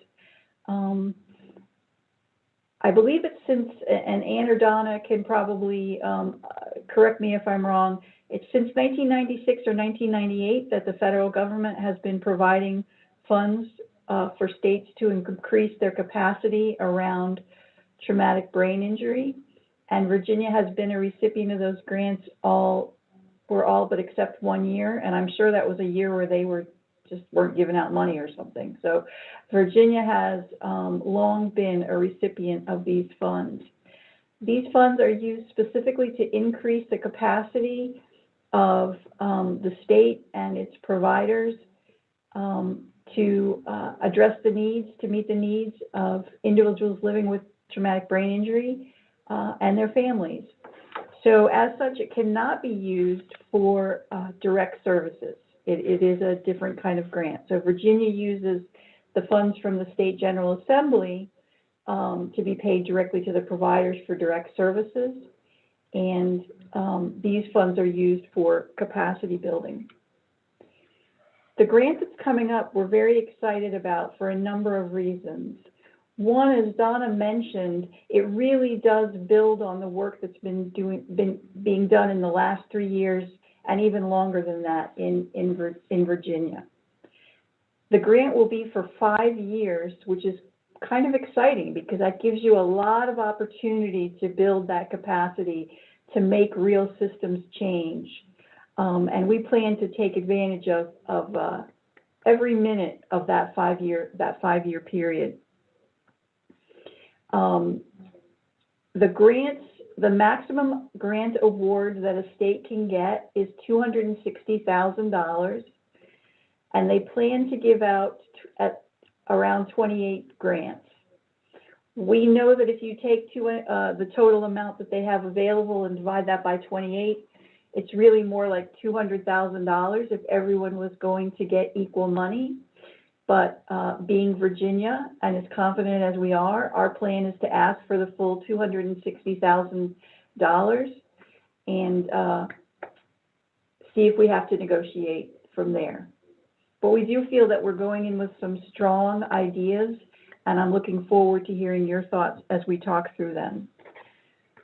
In the materials that you got before, you may or may not have noticed some themes that go on throughout what ACL, the Administration on Community Living, wants to fund with these grant proposals. Easy access to services and supports for people living with traumatic brain injury and their family members. Person-centered practices. And you as a council have been taking the lead really on doing that. And we want to continue to build on the work that you're doing and continue to expand it. The word cultural competence comes out throughout the funding award announcement. So we will be showing you some ways that we want to address, making sure that we pay attention to that. And data-driven, using data to measure the impact and the value of what we're doing, and using data to show how what we're doing benefits people living with brain injury and their caregivers. So before I go in and look at the next page, the next slide, which is going to show you our proposed focus areas, any questions about what the purpose of this funding is about?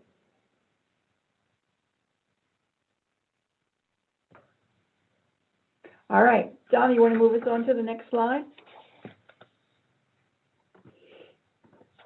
So I know this is a bit busy of a slide, and so I apologize for that. It's that way in part because I just get really excited when I think about what we're proposing and waiting to hear your reaction, and we're kind of chock full of things that we want to do over the next 5 years. So the biggest piece, one of the biggest pieces that we're looking at for this 5-year period is to build on that relationship that we have been developing with the Department of Behavioral Health and Developmental Disabilities, which is the state agency that provides mental health, substance use disorder, and intellectual and developmental disability services. You had a strong role in leading us to this objective that we want to put in our next grant. In the last priorities letter, you wrote strongly about the need for collaboration and data sharing with DBHDS. And you said to the commissioner that you would really like DARS to extend a hand to work with them, not only in the required data sharing, but in using that to make sure that people who are duly diagnosed with traumatic brain injury and either mental health, substance use disorder, or IDDD get the services that they need. And Commissioner Hayfield took that seriously and reached out to the Commissioner of DBHDS.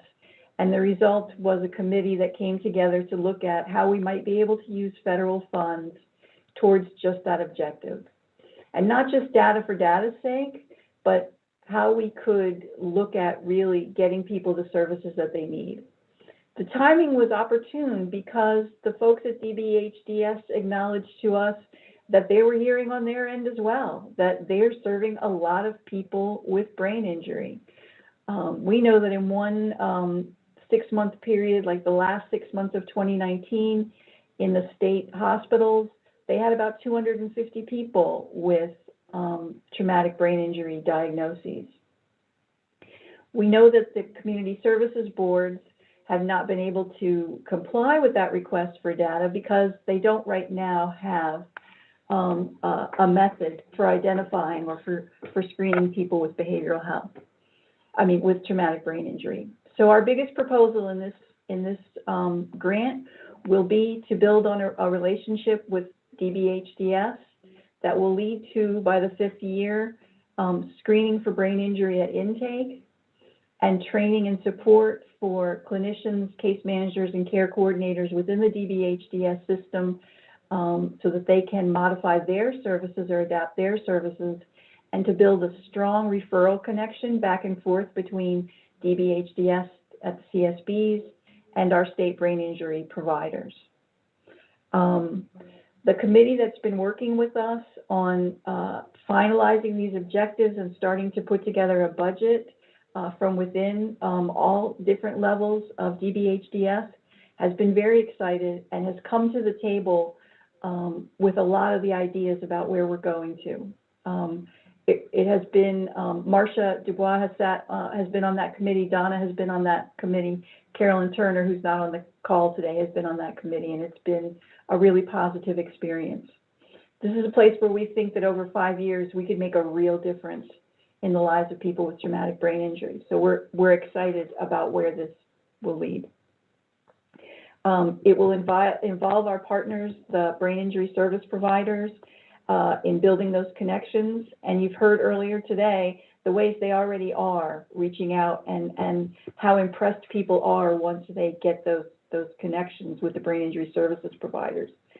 And we'll use that skill and expertise that BIAV provides to help us to develop training and tip sheets and other things that will impact this service.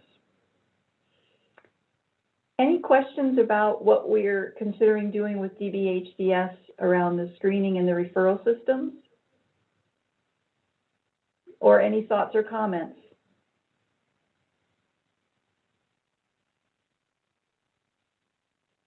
Okay. Jump in at any time. Please feel free to ask questions because this is important stuff. As Donna mentioned, a lot has been done in Virginia, some very good stuff, some very forward-thinking work has been done on using data to really drive decision-making, to make sure that we're making a quality impact with what we're doing. And this has been happening at the state level, and Virginia has been a leader thanks to Ann and Patty Goodall, my predecessor, and Donna in previous grants as well. And we want to build on that work. Last year, one of the things that we did with the service providers was to bring in training about data-driven decision-making within their organizations, how they could use the data they have at their fingertips to help them improve their services, to help them improve their operations, and to help them to improve their fundraising and their advocacy. In the course of those presentations, staff of the service providers said, wouldn't it be really nice if we had some shared goals and outcomes that we were all measuring together in the same way, that we could use both at the state level to be able to say to the General Assembly or even to the federal government, this is what your dollars are doing. This is how the quality outcomes you are facilitating for people with brain injury. They could also use that information at the local level for their own work. And we were really intrigued by that. And we said, okay, let's build that into the next federal grant as a possibility. And let's work with that consultant who already knows you, already understands your programs. And let's work together across the state to develop those shared quality outcomes, what's really important to measure, and get some consistency across that, build that into our database and the way they're collecting information, and see where that leads us. If you've ever looked at our website, you'll see a scorecard that's on there. We have trouble even with the word scorecard because it's not meant to, but it kind of implies competition, you know, who's got the A's and who's got the B's. And we're not clear that it really measures what the programs truly are doing or accurately shows the value of the work that they're doing. So part of this objective would also be looking at how we change that scorecard so that we can provide a picture of what's happening. So this would be 3 years of intensive work with this consultant for the providers to get together and to create those definitions, to start talking about ways to capture that information, and then ways to analyze and use that information. So that is also one of the proposals that we're talking about. That one's a little bit less concrete than saying, you know what, we're going to get screening and intake across the CSBs. Are there any questions or comments about that focus area?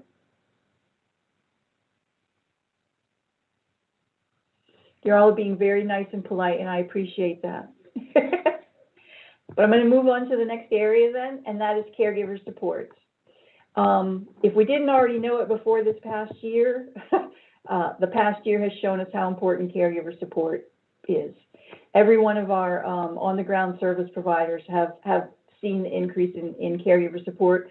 And I will say they have all stepped up to match that need and done some really wonderful things. And as we noted, BIAV has been a strong partner in developing supports and resources for caregivers and for caregiver support group facilitators. Knowing that we have 5 years to really do something impactful, one of the things that we're looking at is how can Virginia really step up in terms of how we support the caregivers of individuals living with traumatic brain injury? How can we make sure that there are support groups in every community that are local, I call it locally owned, but have that local ownership so that they will continue even if for some reason we weren't here? How can we make sure that we have a great centralized resource library that caregivers can go to? And how do we really support those support group facilitators with state-of-the-art ideas about what they can do? We would love to look into things like what respite options, or are there other ways that haven't even made it onto our landscape yet to support them. So this would be a 5-year initiative over the entire course of the grant to build those supports for caregivers. Thoughts or comments about a caregiver focus in our federal grant? Chris, a quick question, Elizabeth. Am I to understand that the grant that you're going to be proposing will have within it each of these 5 categories? So you're asking for money to cover all of this? or are you asking money for them to pick one that they're willing to support? Great question, Elizabeth. Thank you. I did kind of jump right over the whole money part, didn't I? We're planning, right now, we are working on asking for funding for all 5 of these proposals. We are going to ask for $260,000, the full amount in funding. We have to match that with an additional $130,000 in funding that would come from the state. The Commonwealth Neurotrauma Initiative, the CNI, which gives out grants for services and research related to traumatic brain injury and spinal cord injury, has agreed to provide that match in the form of grants for the 5-year duration. And so we would be using a portion of those funds for a total of $390,000 per year for each of the 5 years. It is ambitious at this point in time, and the dust has not fully settled to see exactly. We're still putting the budget numbers together to see, can we do all of this, and or what would happen if they say, yes, Virginia, or you're funded, but we can only fund you at, $250,000, $225,000, $200,000. But yes, with the $390,000 a year, we would like to address all 5 of these areas. Okay. Yeah, thank you. Important distinction. The next area that we're focusing on is our No Wrong Door partnership. And I don't know how many of you, perhaps outside of DARS and some of the state agencies, are familiar with No Wrong Door. And I realized as I was putting this together that regardless of what happens with the grant, we need to bring you some more information about the No Wrong Door system. And the philosophy behind No Wrong Door is that a lot of people kind of interpret it as I only need to go through one door and that's it. But it's actually that no matter what door you walk in, you will get the most effective and efficient handoff to get to where you need to be as possible. And I think that's a beautiful and wonderful philosophy. And Virginia has invested a lot in technology behind the scenes to try and make that happen. And in fact, Virginia really is a leader in this area. No Wrong Door has been around for somewhere around 20 years now. In Virginia, they've taken the No Wrong Door idea and the database behind it that people can use to go on and do searches for services throughout Virginia, and they have made it even more rich. Service providers who are in the system and have licensed seats in the system can make electronic referrals to and from each other. The really nice part about that is you go into a No Wrong Door organization and you tell your whole history. They can now make referrals with your permission to other services, but you don't have to tell your whole history over and over and over again. And they can see the scope of the resources that are in this huge database and help get you connected to where you need to be. Virginia's taken it even a step further than that, and is currently updating the system to make it person-centered, to make sure that it's culturally competent, and to make sure that the resources are there, even if people want to make their own self-referral. So now you can go in, and if an organization has agreed to be a place that can be self-referred, I could go in, I could look at brain injury services. If Community Brain Injury Services has agreed to self-referrals, I can go ahead right then and there and refer myself to Jason's program. I can get there quicker, I can get there faster. Meets one of the goals that ACL has said is very important. Just this year, the No Wrong Door program won a national award, $750,000 for some tools that they have developed for social isolation. They have built partnerships with the 211 system, and they have an instant access to the Virginia assistive technology. If you go on there and you might benefit from assistive technology, you can just hit a nice button on that website and talk to a live person then and there. So what we propose to do is to partner with No Wrong Door to use its resources to embed some brain injury services resources and to build those connections through our provider networks to help make it even easier for people with brain injury to access. Brain Injury Association of Virginia, BIAV, already has a very rich professionals database. No Wrong Door brings the rest of the I don't want to call them general or generic services, but the non-professional resources in their database. So between those two, people in Virginia with brain injury would have an opportunity to really access a lot of services that they may not even ever have considered would be of benefit to them. No Wrong Door would work on maximizing the way that people can search or query brain injury to find it faster and to find related services. They would help us with data collection around social determinants of health to find out what other things, when people are searching for brain injury services, what other health or social or cultural resources are they looking for? Within certain geographic areas, what are they not looking for? So over the course of 3 years, we would partner with No Wrong Door to really build up their brain injury resources in their database and to promote brain injury services during that time. And I know this one is really abstract when we talk about it, but we know from what No Wrong Door has done so far that this could have a big impact on access to services and promoting our state-funded brain injury services providers. And Marcia or Commissioner Hayfield, if you have anything else that you want to add about the No Wrong Door system and the benefits partnering with it could have, please feel free.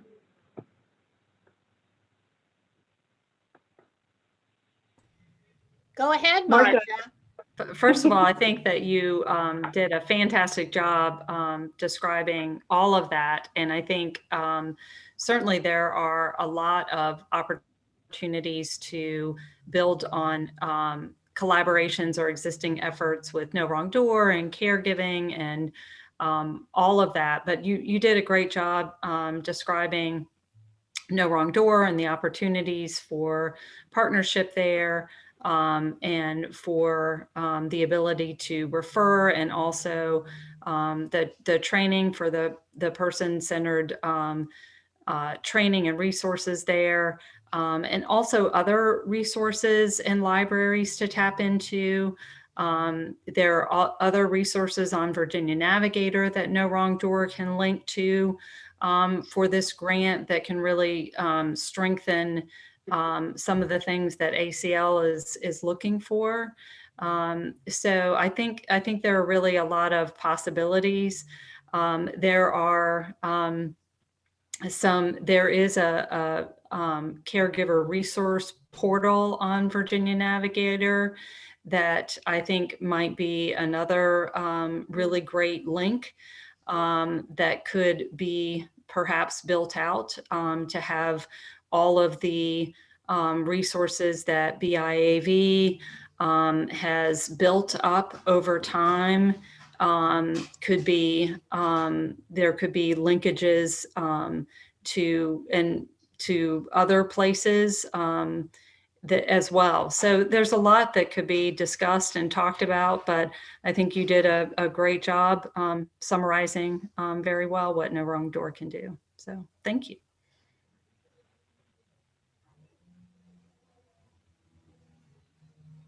Okay, I'm going to jump into the last category because I've got to tell you, this is really hard for me. I get so excited when I start talking about this grant. I'm trying to keep myself calm because I just want to go like this. I'm so excited. So our last category area is one of the requirements of the grant is to make sure that there is a comprehensive needs and resources assessment and that there is a state plan that's based on a comprehensive needs and resources assessment. So we are talking to a exciting young researcher from James Madison University and her colleague, who may be the chair of the Virginia Brain Injury Council, about doing a needs and resources assessment for us in years 4 and 5 of the grant. It would be about a decade since the last time that Kara Meiksner and her colleague did this work. So we'd be looking back at where Virginia has moved. It would give us a chance at the end of the grant to also measure what has been the impact of the work that we've done in the previous years. And it would position us well with information to take us into the next state plan and also into the next federal grant. So we're excited about having the resources to do some major work. And when Donna and I had a preliminary call with Kara and her research partner last week, one of the things just really struck me. ACL talks very much about how they want this work to be done, how they want it to be driven by consumers and family caregivers, even developing the process itself. And Kara and her colleagues said, we could do this work then through the eyes of the consumers and their family caregivers. And to have a needs and resources assessment that's done with that vision, I think would be really, really exciting. So this is a big and an ambitious plan. We would love to hear your thoughts and feedback. Is this really doable? Is this too much? Are these the areas that you would focus on? Is there something else that you want us to consider? Because one of the things I'm going to be asking the council for is whether or not you feel that you could write a letter of commitment in support of this plan as part of the grant application, since you will be charged with helping to monitor the grant progress, as well as your own work in bringing person-centered and culturally competent practices into the work that the council is doing.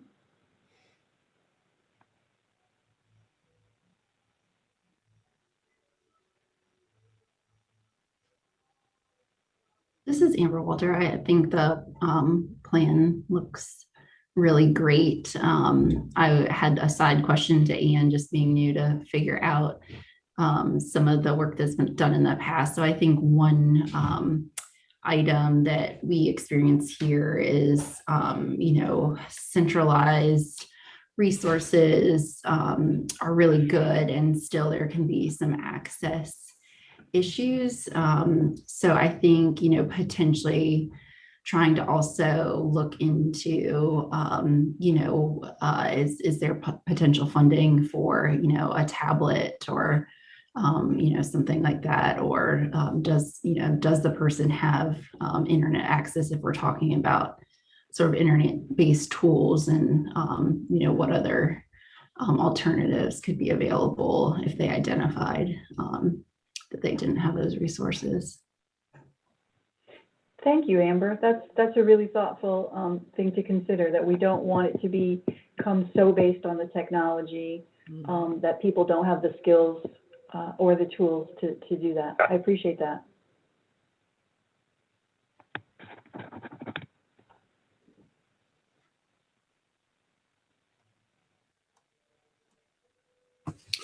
Chris, this is George Worthington. I've just got a question about where you mentioned that one of the requirements is the estate plan is developed. Is that during year one, and how does that fit in with these proposals?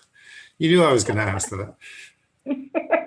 No, I thought you were going to ask about caregivers, but I'm not surprised that you're asking about the estate plan.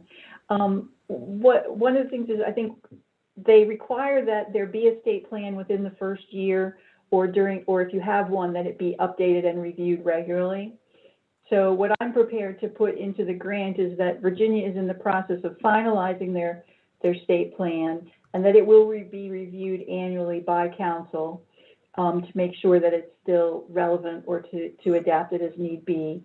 And that, again, that the comprehensive needs and resources assessment in the 4th and 5th year will be used then to inform the next state plan. Great, thank you. And I think it looks like an amazing proposal, so well done. Is that a polite way of saying, can you really do all that? No, I think it's doable. It's a lot, but it's a really comprehensive proposal. So yeah, fantastic.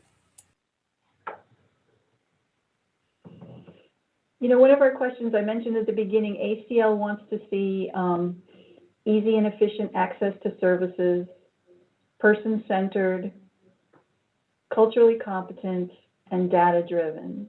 So that would be part of the feedback that I asked you. Do you think, are we meeting those requirements? Are we missing something somewhere?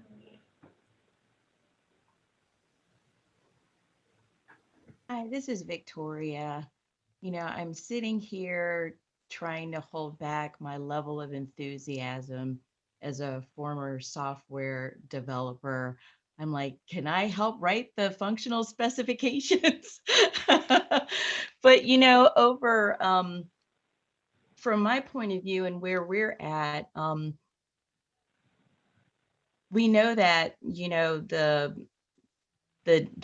state navigator sites there, there's these tools and there's data.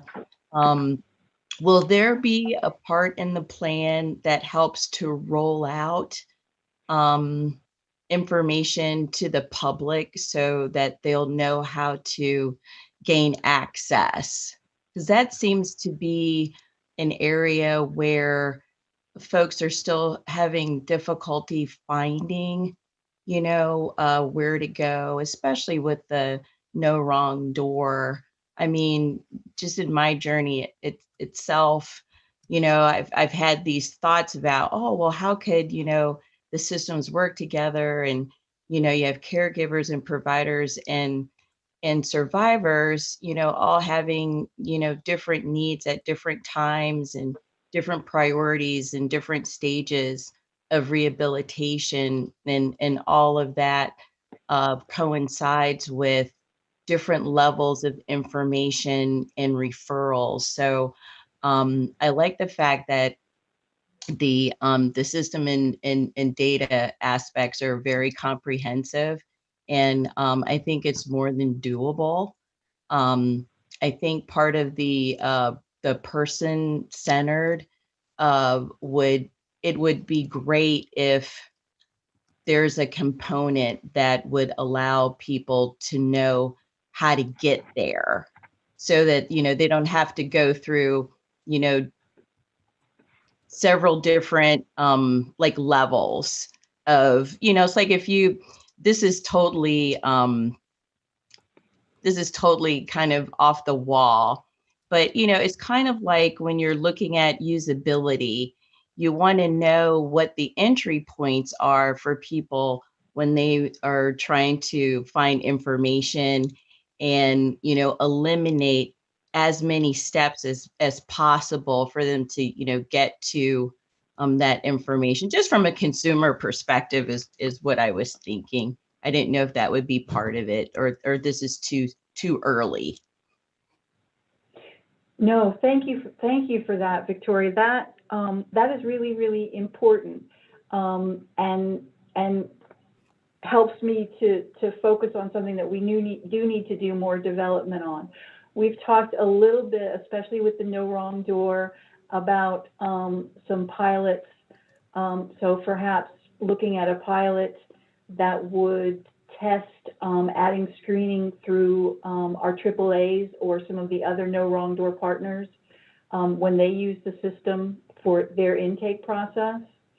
We've talked about ways to work with the providers and give them the resources to help do outreach. But you're right, that's with folks who are already kind of in the community. So we need to look at that. How are we also going to promote this resource as a place of entry? And I really appreciate you pointing that out. Thank you. I will focus on several of the points that you brought up just now on developing those further. Thank you. Thanks. Chris, I have a question. This is Kelly. So when you submit the grant and say, can ACL come back and say, well, we'll approve 1, 2, and 3, but we're not going to approve 4 and 5? Great question. I don't know if they would be so likely to do it that way. I think it's more likely they will come back and say, you asked for 260 and we'll give you 220 and let's negotiate. And in that negotiating, I don't know if they might say, we really like this or we might not like that. So that's a great question. And that would be a tough one. We anticipate that they will be very excited about the partnership with DBHDS. We also anticipate that they will be very excited about the No Wrong Door partnership, because No Wrong Door is one of their programs and one that they promote and support. They're also familiar with Virginia's program. That's not the reason why we came up with the idea. It's because we want to use that tool and a lot of what it already offers and what it's going to be offering in the future years to develop it. So, we might not be surprised if they said, we'd really like you to keep the No Wrong Door, initiative, but we need to be prepared that we might be asked to accept less money, and what would we give up for that?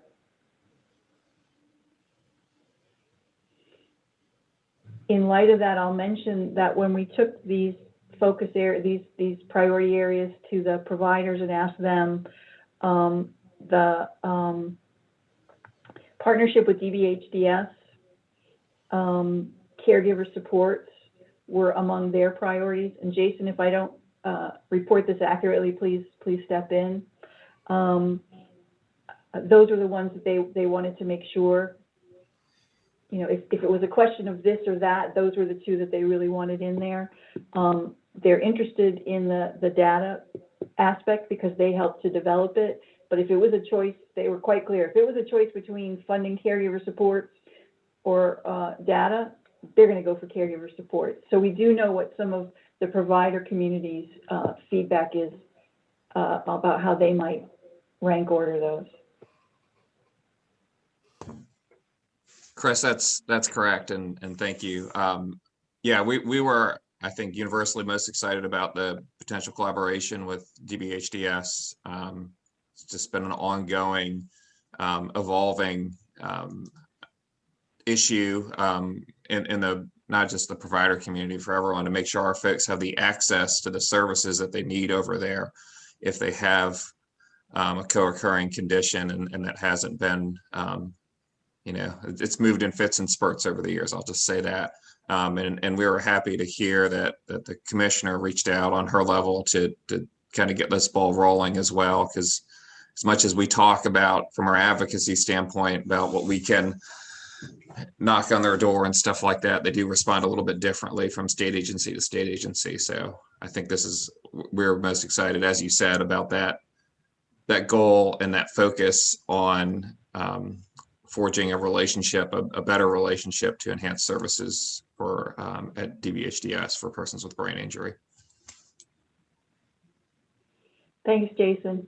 You know, and I want to say when we had that very first meeting with the folks from DBHDS, Marcia and Carolyn and Donna and I had deliberately said, we're not going to come to the table the first time with any suggestions. We're just going to kind of say, hey, what are you guys thinking? And they beat us to the punch on a number of things that, you know, some of them were things that were already on our wish list, but they just sat down and were like, hey, let's do this, this, this. They started the meeting with, hey, do you think we could ever get to a TBI waiver? We're like, whoa, slow down. We want to talk about screening. So awesome. That's a good starting point. Thank you, Elizabeth. So Chris, it's Kelly again. Just from a caregiver's perspective, I wanted to follow up on Victoria's comments. So when you have all these different groups and especially when you're new to to brain injury, it's really confusing as to who does what and who to contact. I mean, I'm still trying to, when I talk to other people, I try to, explain some of the agencies that are involved, and it's so confusing. Is there any way to consolidate some of it? Because it's a mess if you're a caregiver. And I can't imagine, and as a survivor also, and some of the more severe survivors, I don't know how they navigate it. Interesting. Kelly, Donna and I have been meeting with some of the caregiver support groups as we were kind of moving along this, both for this proposal and related to the state plan. And one of the things that really struck us was when there were some caregivers who said, they send you home from the hospital and then you're on your own. And there's so much to navigate and you don't know what. And we've really been playing around with that idea of how could we respond to that. And that would be an important part of the caregiver supports and developing that and looking at that. That's something we would hope that would kind of come out of that. But I hadn't thought about it in terms of some of the other resources that we're thinking about. So we need to build some thinking in around that. Thank you. Yeah. Donna, I'm sorry. This is Sandy Parker. I want to just add to that while we're on that exact subject. On behalf of family members and support, when your person first gets injured and they're in the hospital, you don't know what a TBI is, and you don't even know that you're about to be a caregiver. You're completely clueless. And I feel like because I work in a hospital, that the case managers on the hospital, if they were able to give out more comprehensive information, specifically towards brain injury to a patient they know has a severe brain injury, at that point, like right then, before you even really know that you need it, to take home with you, to give you some direction, that would be so immensely helpful to family members who have no clue that this is even happening yet, because you don't really understand the severity of being a caregiver until you're sent home from the hospital. So if you come home from the hospital with a package of information that you can, refer to when you're ready to get to that point after you get home, that would be so incredibly important. Wow.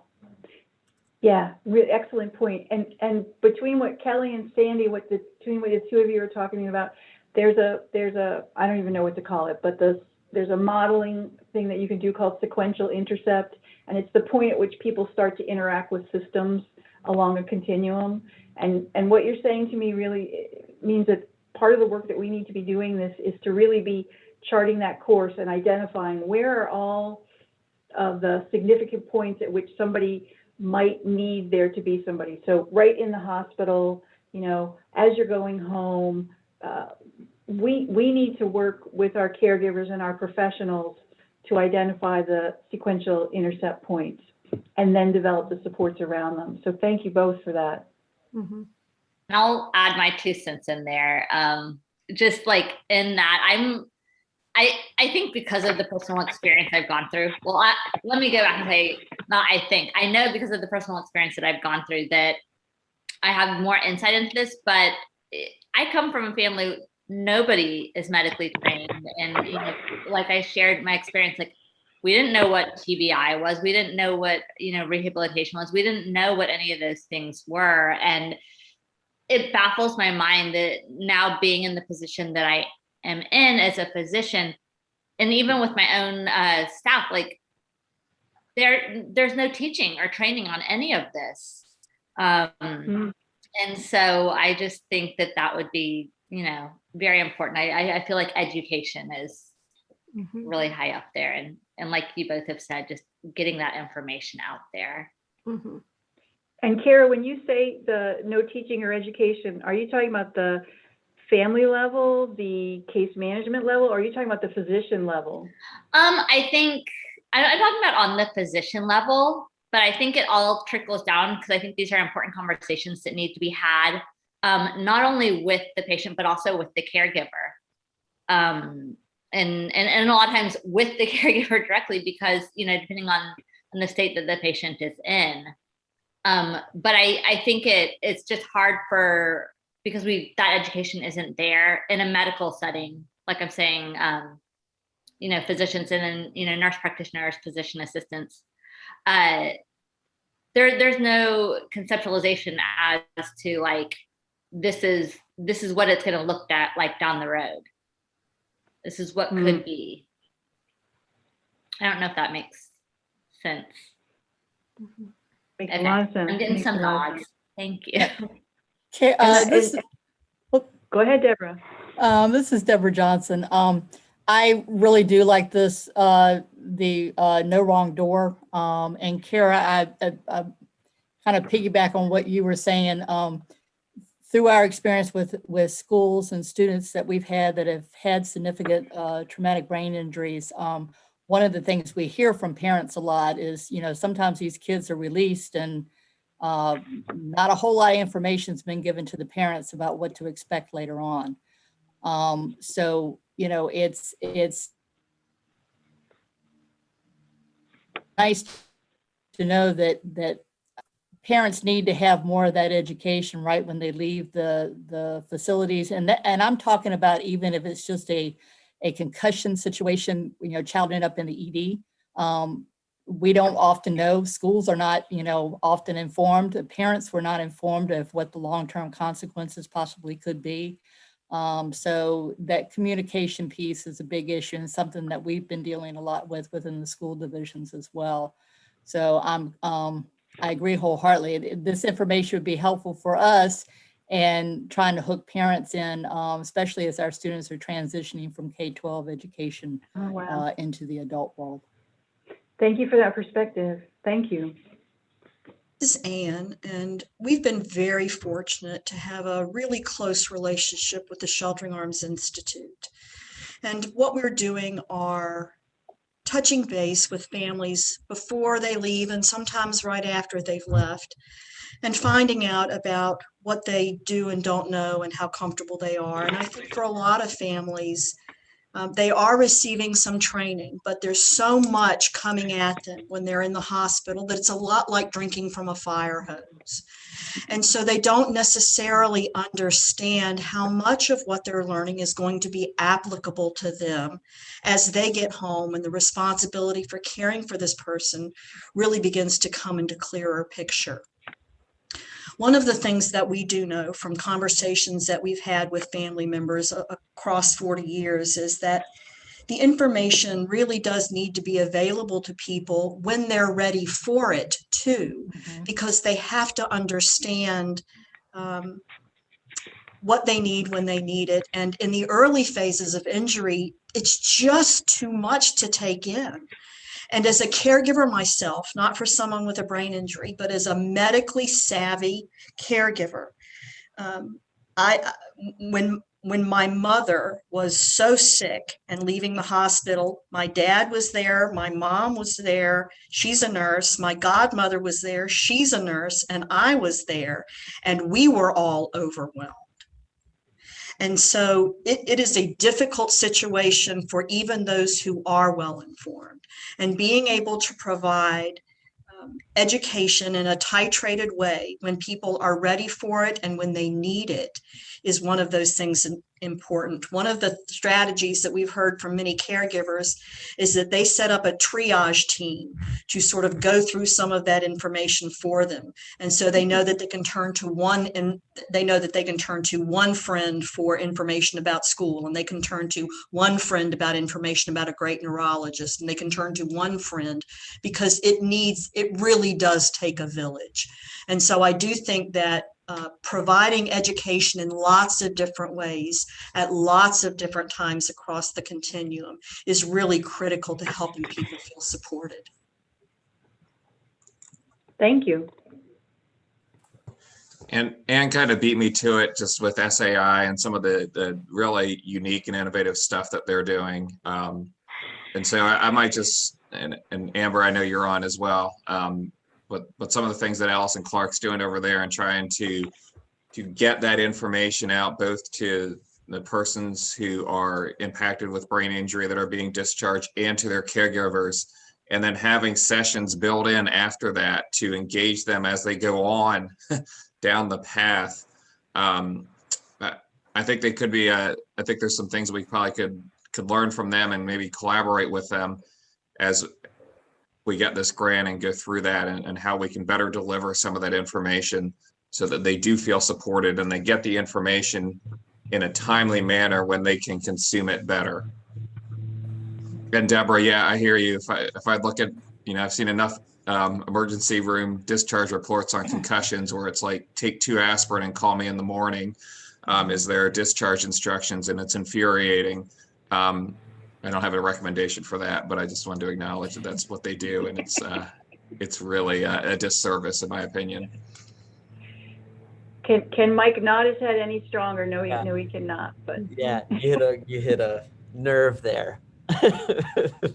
Yeah, this is Elizabeth. So Deborah pointed to that too, that in addition to hospitals, certainly the emergency departments, doctors' offices, they really all need to have it and be encouraged to disseminate it to each and everyone. I just felt I want to maybe add something here, a little bit, maybe defending a little bit the doctors, and I'm not a doctor, I'm a faculty member in business.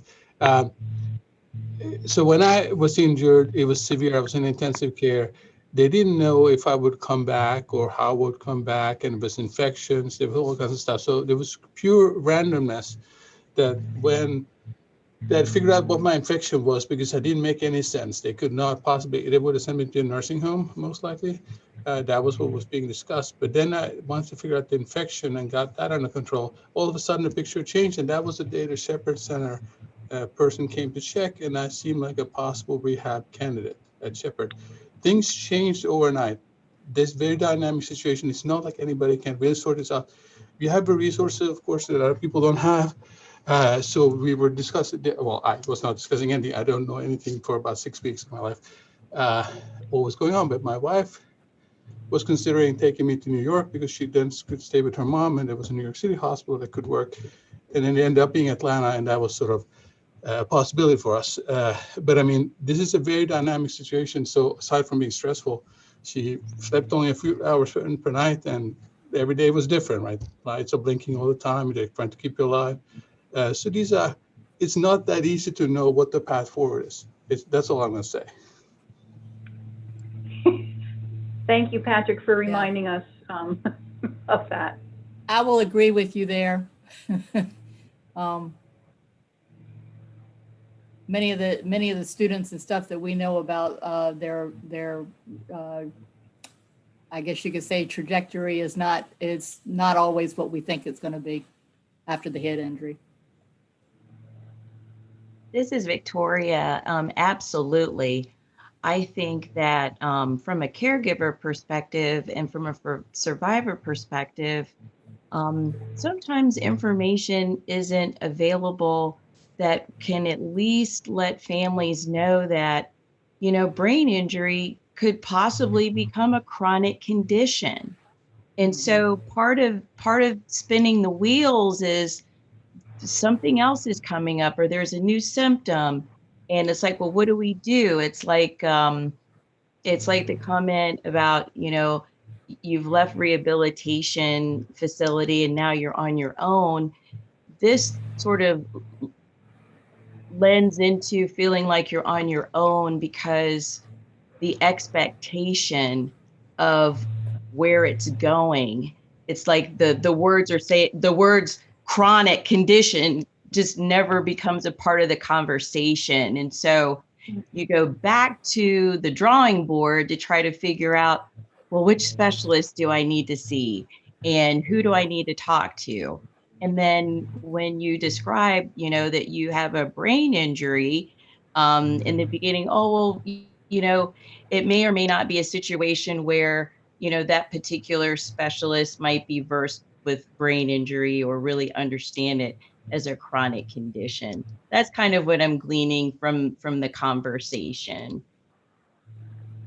This is John Reynolds. Excuse me. This is John. The word I think that I use that seems to match this is evolution. The evolution of one person's injury is unique to them. And the time scale, the individual characteristics are all a very individualized presentation or manifestation of this, whatever the injury might be. And I think it's so important to help people, to make sure that folks understand, whether they be the caregivers, whether they be the medical professionals, whether they be the individual themselves, that so often this changes because it evolves. Sometimes it evolves one direction and then it takes another turn, and that makes it really hard. But it's also an important part of understanding that you can't put these injuries into a box. You can't necessarily build a frame around it. You need to be open that it's an ever-changing presentation. And I think we've tried, and we do try to characterize it this way. Certainly in our work with concussions in schools and, piggybacking off of Deb and Mike, we try to get that point across to teachers. We try to get that point across to parents. But that's a really hard concept. Even when you do a good job of presenting it, I think the realities of that are incredibly challenging to help folks understand. I think if we look at educational efforts, I just throw that out there to, as part of this discussion, that concept, that idea, I think it needs to be emphasized to a greater degree perhaps than it is now. Not pointing fingers, it's nobody's fault. I just think it's a part of the conversation that again is either missing or just doesn't receive the attention that other factors do. Thank you. And John, I love the use of the idea of evolution and individualized evolution. It's really helpful. I think to some degree too, when I think into digging deeper into perhaps our partnership with No Wrong Door, that this could also help to inform some of their database work and the taxonomy work that we hope they're going to do with BIAV. And I say that only as one small aspect of what this whole conversation has been about. But I think this conversation could be valuable to them as well. One other thing I'll add is just that evolution applies no matter where you are on the continuum of TBI. So everyone is going to experience some degree of evolution of their particular situation and their particular injury. So again, it's maybe one aspect that is universal, right? Is again, maybe two things. One is the individualized nature of the injury, and two, that everybody's course is going to be unique to them. And so their progression, their injury will evolve in a unique way. Whether you're talking about a concussion on one side or you're talking about something more significant or pervasive, those two ideas, I think, are universal characteristics of the journey. So that connects back to what Anne was saying earlier about how can we just keep building this system so that people have the information they need when they need it. And when they're ready for it. Yeah, this is Amber. Just thanks to Jason and Anne for commenting sort of on the community engagement manager role we have at SAI and how that's been working.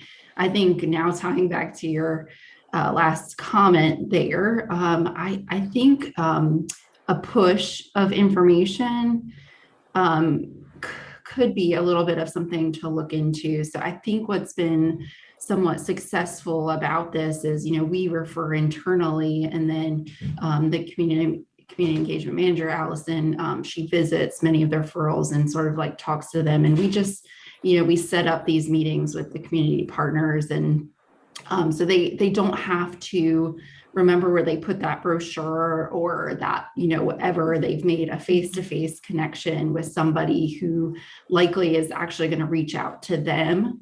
And so I think about my role, and, I have other therapists who are like, well, how do you keep track of all this evidence? And I'm like, well, I have sources that push it to me. I tell them what I want, and they feed it to me, and then I get to sort of choose how I,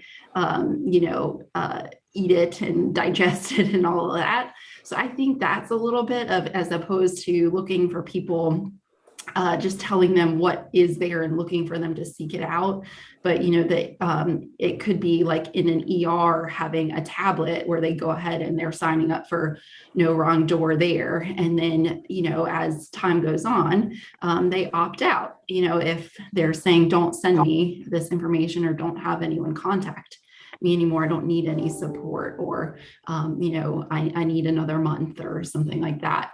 But I think sort of this, concept of potentially like push, where, it's just almost like ingrained, like day one, you're signed up because you have an injury, you're signed up, and sort of, you can, choose how to interact with that process. And I don't know if that's the right way. I would certainly depend on, the survivors and caregivers here to comment, to that later or whatever, but just some thoughts. Thanks. I guess I wanted to add maybe one thing. Realizing that obviously there's money involved and some of these services are expensive. But I remember one thing from Shepherd Center in Atlanta, which is a great place, that they were seeking also information about like once you were a little bit more open to more activities, they did some may have been the outpatient part there. I spent a few months there. They look for your interests. So people who were interested in gardening or walking with dogs, you would do different things. That people who may be interested in music or sports. So different things can maybe appeal to people, and that's sort of not really a hard description of the rehab service, I guess, but it is sort of like a soft thing that may matter. I don't know myself, of course. I'm not a researcher. So I don't really know if my rehab was sort of just destined to go pretty well, given my severe injury, or whether it was thanks to, for example, in Shepherd, for me, it was awesome because you had access to a first-class pool. And my wife got trained so she could take me on the extra time because it was sort of a scarce resource. But I love to go to that pool and walk in the pool and do all sorts of exercise in the pool. And that became like sort of, we would sign up for as much of that as possible. But that may not appeal to everybody. So I guess my point is just that sort of, there may be some soft aspects of rehab services and activities that may matter, or it's hard to tell, right? If it does matter, but I feel like maybe it does matter if you get engaged with the rehab as a survivor or a patient, you may have better results than if you're kind of reluctant or sort of dismissive of this idea, like, why are they having me play these games? Like, I remember fellow patients, because Shepherd is full of patients, patients would be like, why am I playing this game? Like, this doesn't make any sense. Fix my eye, or whatever the problem was. That is what I need to have fixed. And then maybe it's not going to be that successful if they're not really into it. So definitely. And this is Victoria again. I wanted to kind of qualify my my feedback. My feedback is based on those individuals who may not get to a rehabilitation facility, or they're not in one. There are, a large number of people who are not diagnosed with a TBI, or they're underdiagnosed with a TBI. And, although they know that there's something wrong, they might wind up in a system like I did, where there was difficulty setting the expectation or really calling the TBI for what it was. I happen to come from a medical family, so, if it hadn't have been for, my parents, pushing me and guiding me to go in different directions. My mom was a nurse for rehabilitation facilities for, 20, 30 years. It was easier for her to say, okay, here, go here, do this, do that. It's just trying to figure out how to get those folks in with professionals like those who are on the council or like the TBI model systems, those kinds of things. So when I think about no wrong door, or how the entry points are for information, I'm speaking from the perspective of, you have like a blank slate and you really don't know where to go, and you haven't really received any guidance because although the providers want to help, they're just not versed in the language of TBI, the latest research, those kinds of things. And there's more of that going on than I can kind of describe. It's very unusual to feel like you're just an individual, off to the side, or just like a person. And then, even as the caregivers look at situations like this, it's truly a like ground zero starting point. Where do we sort of go from here? That sort of thing. Well, thank you, Victor. I think one of the things that we want to make clear within our system too is we have a resource that is a great front door to professional brain injury services, and that is BIAV. And we want to keep that front and center. We want to use no wrong door to kind of surround that with the complementary other things, and that we believe that in Virginia, by having those two working together, now we have something really rich and robust that starts to address some of the issues that you all have brought together. We're getting close to 4 o'clock. I just want to check. Nick, I couldn't tell if you were trying to unmute. Hey, Nick, yes, is speech therapy also is problem, is a lot of possibilities, is 25 years ago, no problems. Yeah, is brain injury services recommends, is a lot of stuff, 5 years, recent, open up.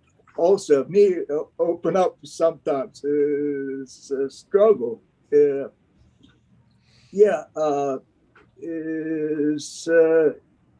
reach is today is reach is clear. A lot of it, discussion is coronas. Also, coronas is also is a little bit engagement is it's all right. I don't know. Is reach out, is the point, is open up, is thank you. Thank you. Nick, I want to make sure, because I feel like there was a lot in there. Is part of what you're saying that reaching out to make sure that the right services connect with people with brain injury, that's really important? Yeah, recent. Yeah, recent. 10 years ago, 15 years, me, no, nothing. Recent me also is little bit, 10 years, me, nominate, second term is open up, discussion is problems is resolved, hopes are resolved. I don't know. Is good. Thank you. Well, I think we have to thank you for helping to move us in the conversations. So thank you, Nick.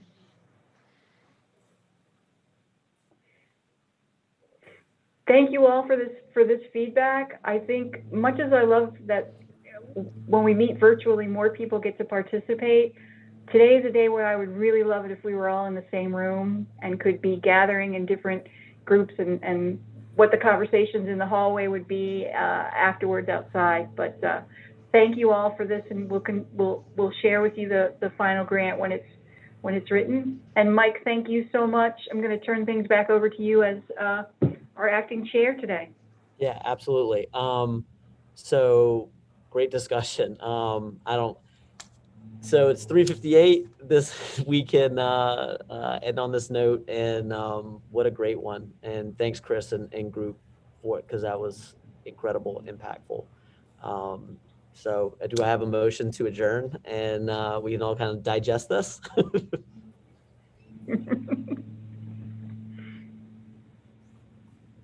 Anybody? I'll motion to adjourn. Nick, you're usually first, man. Second. Second? Do you have a second? Okay, Nick, second. So that's, oh wait, we don't have to vote on that, right? No. We're good? That's it, guys. Great meeting. Great seeing everyone's face, and see you next time. Yeah. Oh, and thank you to the new members. Thank you for being a part, new members. Thanks. Bye. Thank you. Thank you.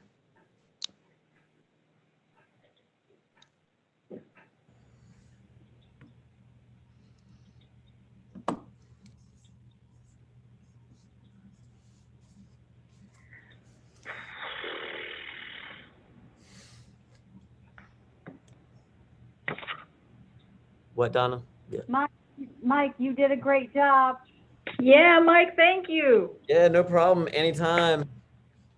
Way to go with the flow. You talking about my hair? I would have been laid out on one of those tables back there. Yeah, that's what I'm about to go do right now. Holy cow. Wow, I'm glad you guys made that call and pushed it, because that was an incredible discussion at the end. That was fun. That was fun. So you guys I feel like you have a lot to do, Chris. I feel like there's a lot that can come from just that last discussion of. Yeah. Where do you start? That's not my job. You guys get paid to do that. Right. I'm out of here. Right. I'm gonna go do what I get paid to We're do. still live. Oh, We're bye, guys. live on YouTube. Oh, bye, y'all. Bye.